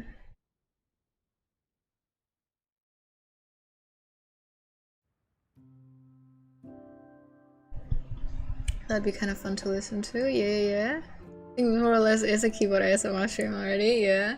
I just thought that we would have less talking because I am yapping for like 80% of the time. I'm sat like in kindergarten, perfect. Character could technically just be Rainey's personification. And it's a drawing of Rainy in a way. Yeah, I also have my own keyword ASMR. Nice. Yippee writing! Hi, Sleepodachi! Hello. Let me see, did I have a typo?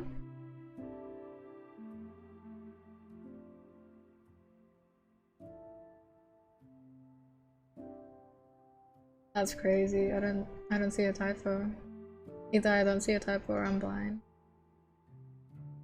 Me when I was diagnosed with a 98% accuracy by monkey type. I think I closed the tab already. I can't go back to monkey type. No more monkey type. You guys do bring up an interesting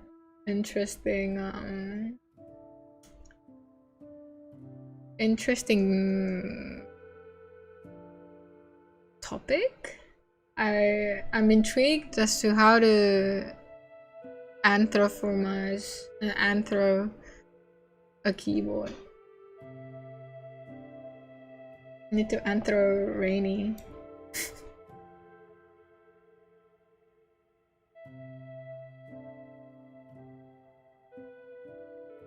Holy flex. Yar. Let me see if there's any other quote I like, and then I can type a little bit more before I go and have lunch. Am I procrastinating because I don't want to guillotine my stickers? Maybe. But you don't hate that from me.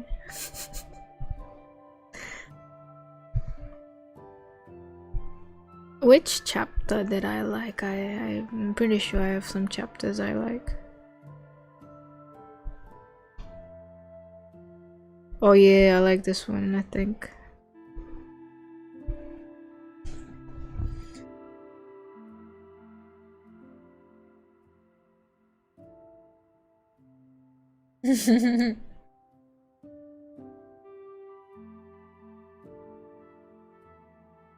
Like reading your newsletter though. Really? Not you saying my writing is similar to my favorite author. Thank you so much. That's so sweet. Oh, that was my screenshot. Me when it pasted my screenshot.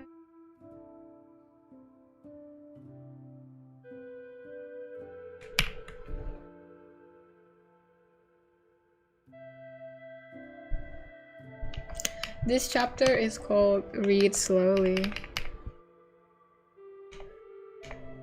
Seeing low opacity rainy over that text.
Three typos.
PS5 violin battle royale game when you just play as a typewriter scribe person with a blicky printed on your head.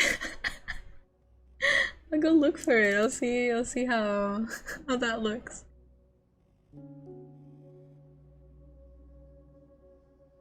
Oh. You're the people getting popped in the head? Maybe not. Final sentence, that sounds so ominous. Hello, hello.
I think this was me at the start of the year. Like, because those who read need time to feel and understand the ripples reverberating in us, there's no point trying to rush and jump from book to book. We've just made up our minds to get into the habit of reading. It's easy to fall into the impatience of wanting to read quickly and read more. That was me at the start of the year. I was like, fuck yeah, I'm like rolling with the one book a week, and it felt really good to be able to like finish books and having that limit or like that expectation to finish a book in a week, because then it becomes a little push that is really nice. That makes me, oh, I think I should spend like an hour reading to relax instead of like scroll on YouTube, for example. But I didn't mention this in my newsletter. That challenge literally broke the moment I picked up A Gentleman in Moscow, because I don't want to rush that one, and it's a long book, so I hard agree. Those who read need time to feel and understand all that.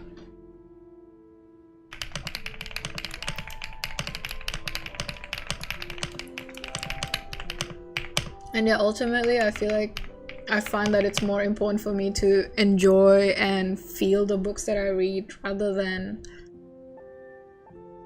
have a large quantity of books that I can brag about at the end of the year, you know what I'm saying? That's my character arc.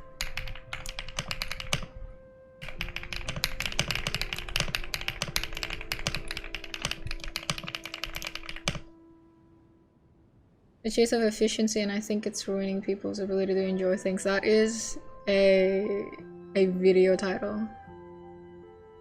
The chase of efficiency is ruining people's ability to enjoy things. That might be my video thesis. But I think in the topic of efficiency, I think the angle that I have in my mind is how like people praise the use of AI for its efficiency, and like with all that efficiency in the world, what are you gonna do with it? What are you gonna do with the remaining free time that you have? So like AI and its efficiency frees up so much time for you, right? But then what are you going to do with those time? Because you're offloading all these quote-unquote lower function activities to AI, and then you leave the high executive functions for yourself. You would assume that that would help you to make better decisions and like better, better quality work, but like literally we need those quote-unquote lower executive functions, like those quote-unquote lower, like I don't know, brain activities, kind of activities, because those actually help with understanding the bigger picture. So just because you read a summary of a book, it doesn't mean you understand the book, and like you wouldn't have, yeah, it's like you wouldn't have the deep understanding you would have had otherwise if you read the entire thing. But yeah, so it's kind of like you're so efficient, but for what? All that efficiency and for what? You know what I'm saying? Hello, hello, hello. Welcome in.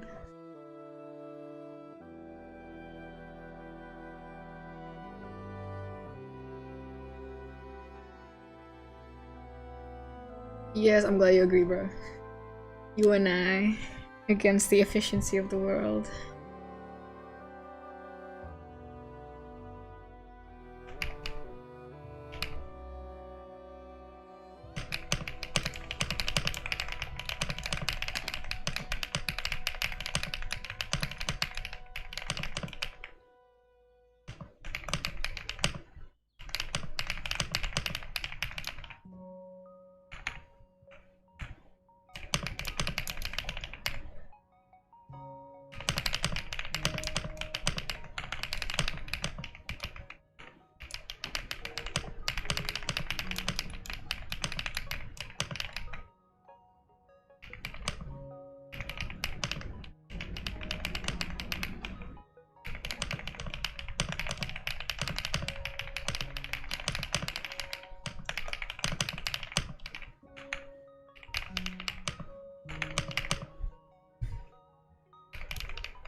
One of the issues that lead to these things is that because education is so specialized, those who work in finance, comp sci are never exposed to humanities, philosophy, arts, and such. Yeah. It leads to where they go on forth to develop new technologies, but never wonder about the effects it may have. Facts. We gotta print that. We gotta print that. Facts. Absolutely agree.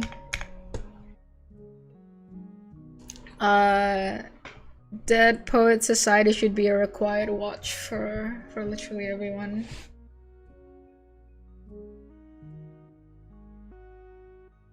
I find the contrast between hard and tedious work makes your free time feel 100 times better and gives you a greater sense of accomplishment. Yes, exactly. Exactly.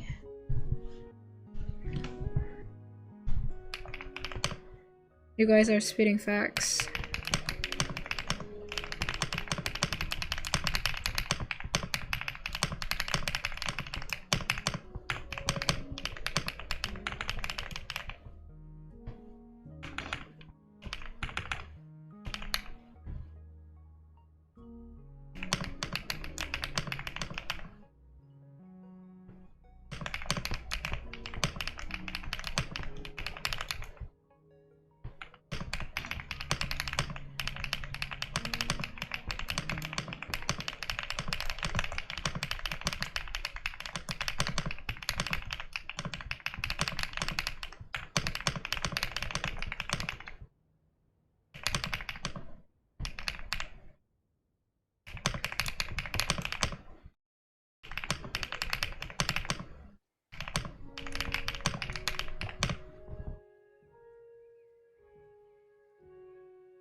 Wait, that sentence is so funny. Funny enough, the moment I developed critical thinking was when I had done my first philosophy course.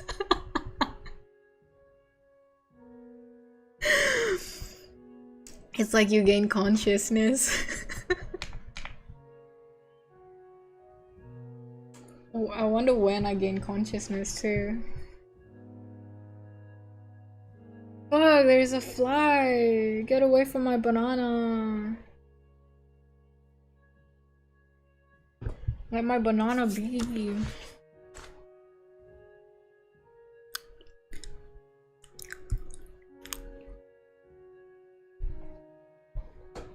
Okay, we have 2 more paragraphs left in the chapter.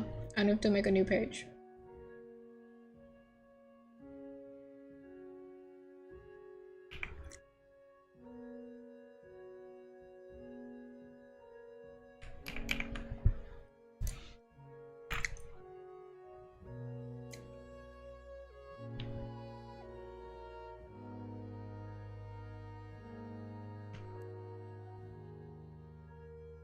She always gives me an analysis for so I'm more of a do it now, remember it later type of person, even though my parents don't the way, however. Same. My parents also don't get how my mind works. They don't get me.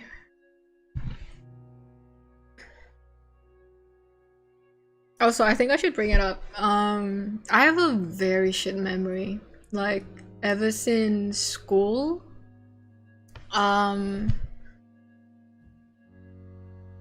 Like, you know how like early school, a lot of things are like just memorization, and you get tested of how well you memorize things instead of how like critically you can think for yourself on a given topic, for example.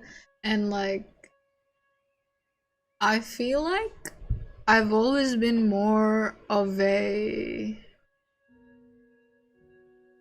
I don't know, like if you say like writing essays are like seeing different topics and finding connections to connect them and like use those to support a thesis, for example, to explain a thesis, I feel like I've always been better at critical thinking like that. But I felt stupid back then in school because like literally all of my tests, or like majority of my tests, was all memorization tests, and because my memory was so bad, I just couldn't. It was a very big struggle to try to like get a good score, because like all my parents cared about was a good score. Classic, you know, classic. But I think at some point I realized that I gravitated the most towards like the humanities subjects, so like English, a bit of history, and like yeah, since back then I always liked writing, and those are like the stuff that I gravitated towards. So luckily I had enough understanding of my situation that I could go like, okay, maybe I'm not good at memorization, but like I have this other thing that I like doing, and I feel like I don't terribly suck at it. So then I don't fully go like, oh, I'm just dumb, everyone else is better than me. But little me had the capacity to understand that, oh, I think it's just like different types of different ways that our brain excel at different things, I guess.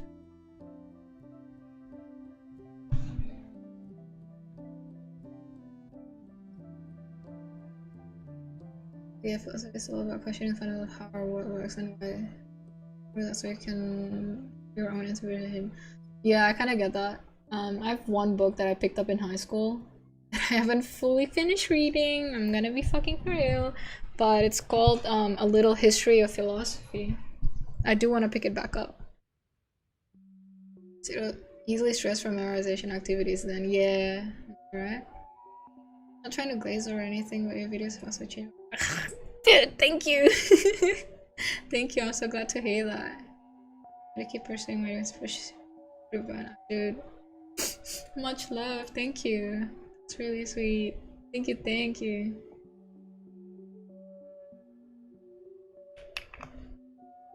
I figured out early though, shit does. Yeah. I think if anything, I've been a very introspective kid. Like I end up I think I naturally gravitated towards reflecting, which is a bit fucking nuts considering that I was a child. But I also think like it was kind of like the situation, like the type of parents that I have, which I won't get into, maybe save it for the future, but yeah, it got me into reflecting and stuff, which I guess ends up for the better because I love journaling now.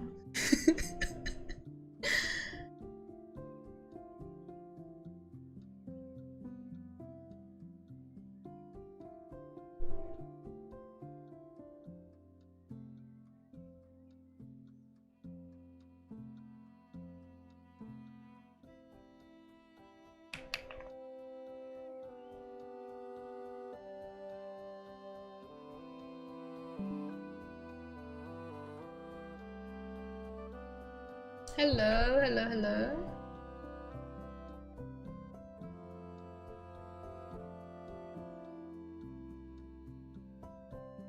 Trying to get invested into a book, difficult to be honest. My friend is picking the wrong books. I recommend you watching my future video that I haven't made yet about reading, but I think it's fair because like my close friend knows that I fucking love reading, but they can't read for shits, but they read manga so fast and so much. So I don't want to add to the supremacist narrative of reading books is the only valid form of reading, but manga reading is also valid. It is also reading. You're reading nonetheless. Cause yeah, me when I see my friend finish like an entire manga in 2 days with like hundreds of chapters, dude, bro is insane. Bro is reading.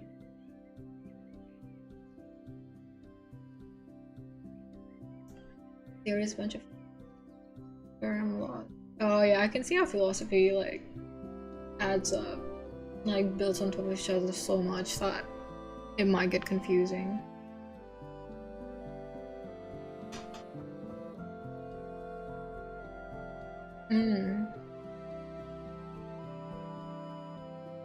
Indeed, I am chilling with my new.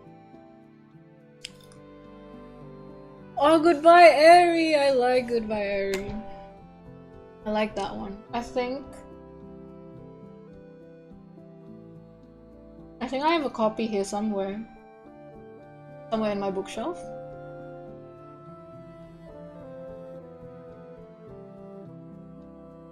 Yeah. I think I have a copy on the other side. Goodbye Airy was nice.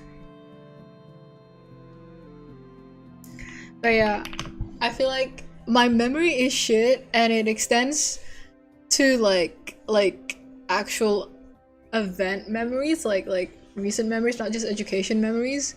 Is like I think there are so many thoughts in my mind every day and at any point in time, and I often just like offload those information and thoughts onto my journal or onto a video essay, and I often find that once I like finish with the thought, quote unquote finish with the thought, I would just forget. I would just forget about it. But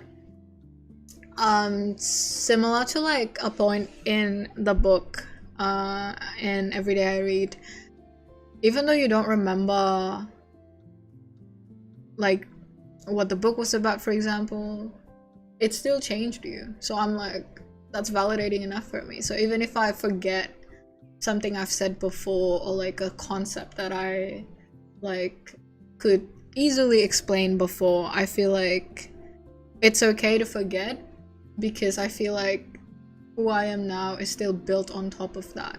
So because like that idea or that thought existed and it changed me even just a little bit, even if I end up forgetting about it in the future, that is fine.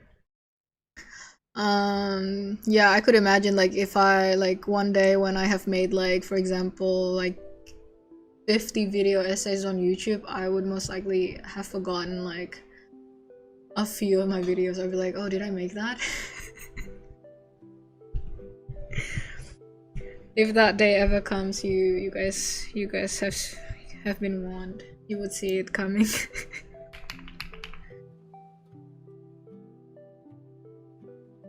Physical copy on my desk. Nice.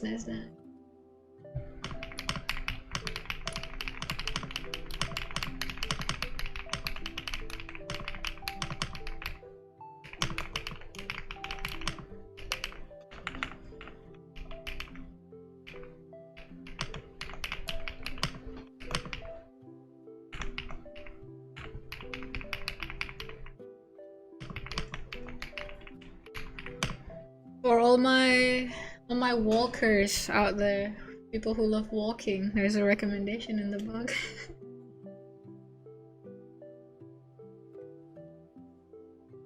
Oh my god! Yeah, I actually started doing critical thinking and reading properly when I started reading Veil and similar ones. Dude, if you drop the video essay, let us know. I need that Veil video essay. Yeah, you take those lessons with you knowingly or not. Exactly.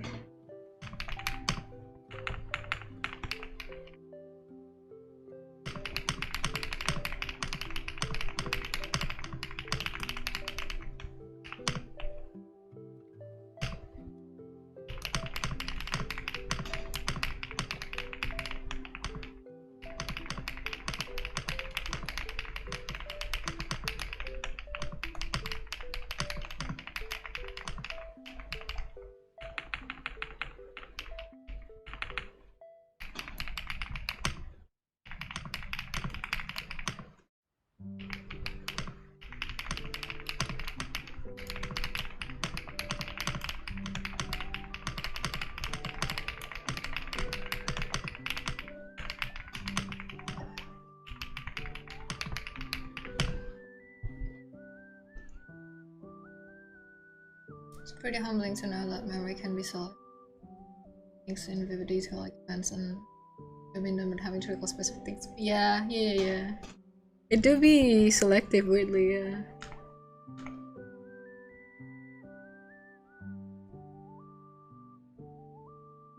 Old philosophy papers, yeah. Questioning how the past, present, and future works.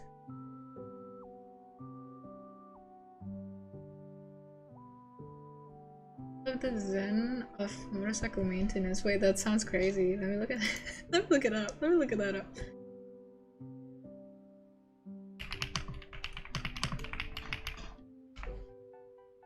Whoa, what is it about?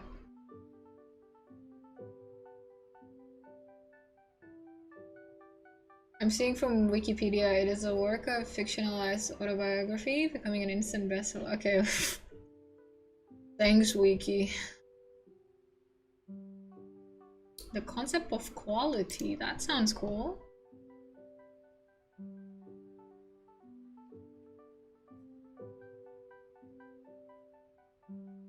Like, is it actually about motorcycles, or is motorcycles a metaphor?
Woohoo! That's the end of the chapter.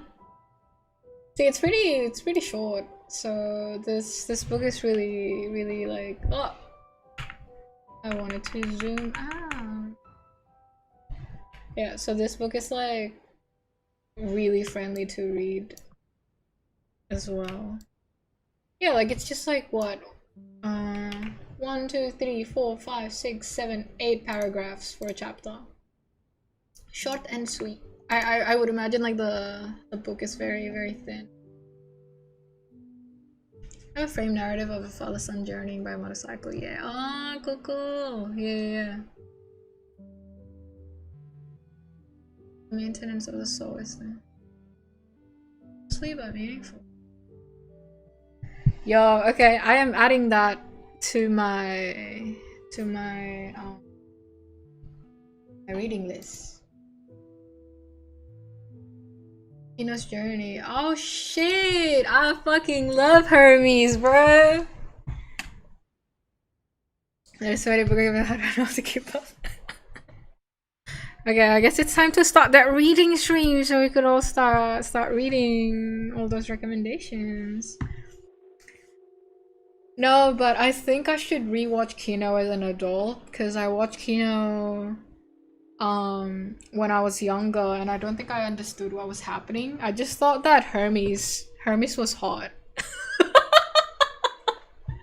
I didn't get what was going on because like Kino, I was trying to make sense of what this anime is about, but yeah, so then I looked it up, right? And then like the most that I think what I remember is that this anime is philosophical, and like obviously I was like a kid, so I don't really understand what philosophy is or like what is actually going on, but I was old enough to know that Hermes is hot. I like to see that you agree.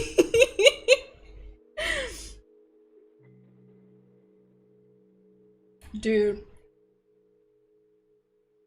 I think watching Kino at a young age and like not understanding any of the philosophical connotations and only understanding that the talking motorcycle is hot be changing some brain chemistry in a young ciel.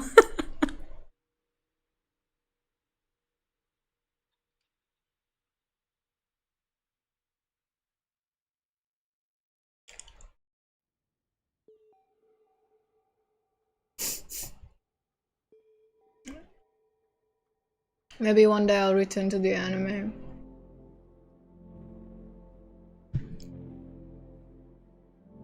There's just so much good stuff, like books and anime, and I'm just like, yeah, it's really a big waste of your time as a human being to spend it watching short form content. Oops. Maybe the most important aspect of it, yeah.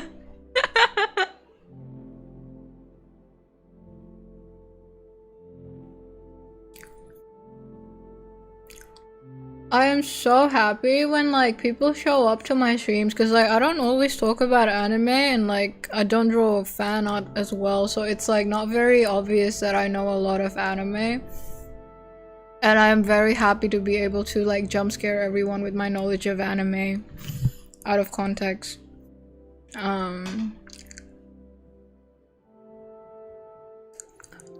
was chatting with my teacher who's pretty close in age with us, so she also watches anime. She was telling me how like she made this cake recently, and I'm like, oh, have you always been into baking? It's like, yeah, kinda, yeah. It's because I watched Yumeiro Patisserie like back in the day. Like, I don't know if you know it, but I'm like, dude, I fucking know it because I'm a weeb. I know what you're talking about.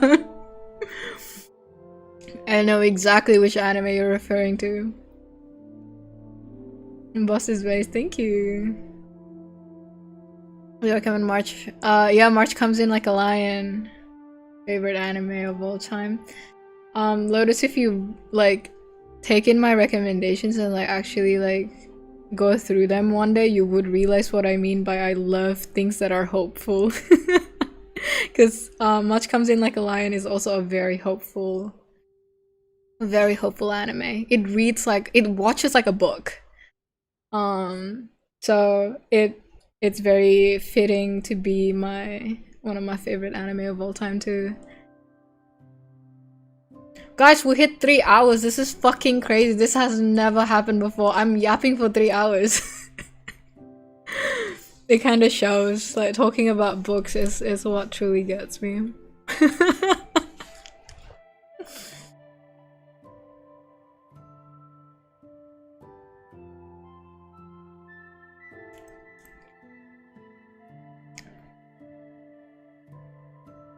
Yeah, no rush. Thank you for trusting me. I know, right? It's a world record for me. 3 hours is unprecedented. No, for real, I should start putting booktube on my channel. 24-hour stream when?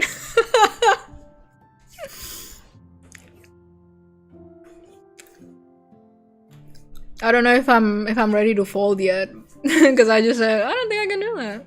Let's see when I fold. I still can't see it, but it is intriguing to see if I ever fold and do a 24-hour stream. Well, this is getting so much better at streaming and yapping. Exactly, yeah. Enjoy the yap sesh. Thank you. So glad to hear that you guys enjoy me yapping. I think it helps that I'm like in a very yappy mood as well. And I think sometimes the mood is I just want to draw, right?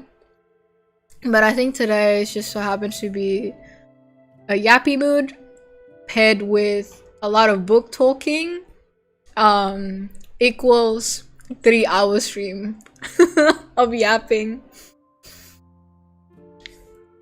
Where this wasn't even a Pomodoro, but it might as well be. Holy shit, you're right. No, because like usually even my longest one are like Pomodoro where I shut up. My favorite streamer, librarian, weeb, philosopher, writer. Yes, I'm putting all those hats. I am putting all those hats.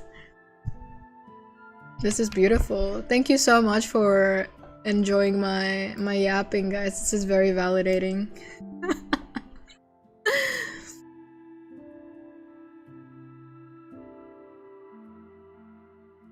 You know, I'm inclined to do the guillotining on stream, but I don't think it's very nice to hear because it's a lot of thudding and I don't want to give that to your ears. Unfortunately, I think I might have to go. Wait, let me draw a sad face because I have to go. My sad face.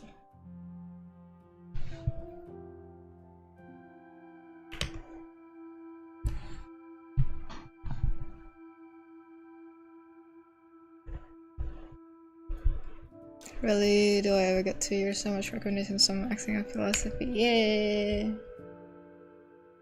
I'm really hitting that niche.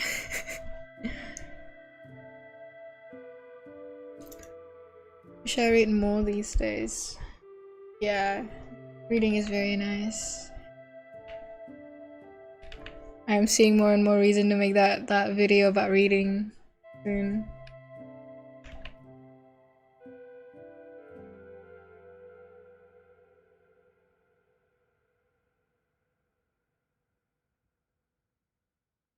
This is my regrettably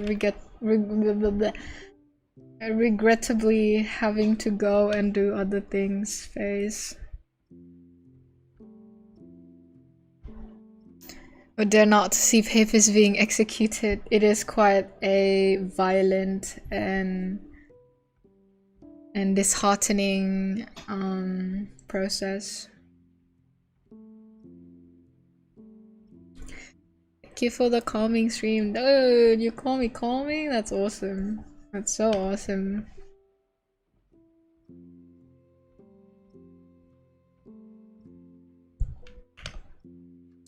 Thank you everyone. I had such a good time yapping today. I hope you all also have a nice time talking about books and a lot of the other stuff in between. We have Rainy, with us now, joining the streaming, the streaming activities from this point on. CLX, no, not CL, him, lol, him as Rainy. In the future, perhaps. We'll see, we'll see.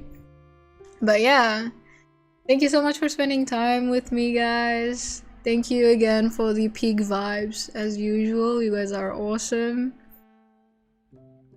And yeah, if you're going to bed, good night. If you're going on about your day, have a lovely day ahead. Yay! Thank you, thank you. I think you'll see me on my next video, which is gonna come out in about 2 days. Looking forward to that. But otherwise, I think my next stream will be sometime next week. So I'll see you guys then. Good day. Thank you, thank you. Bye, everyone. Thank you, thank you. Mata ne.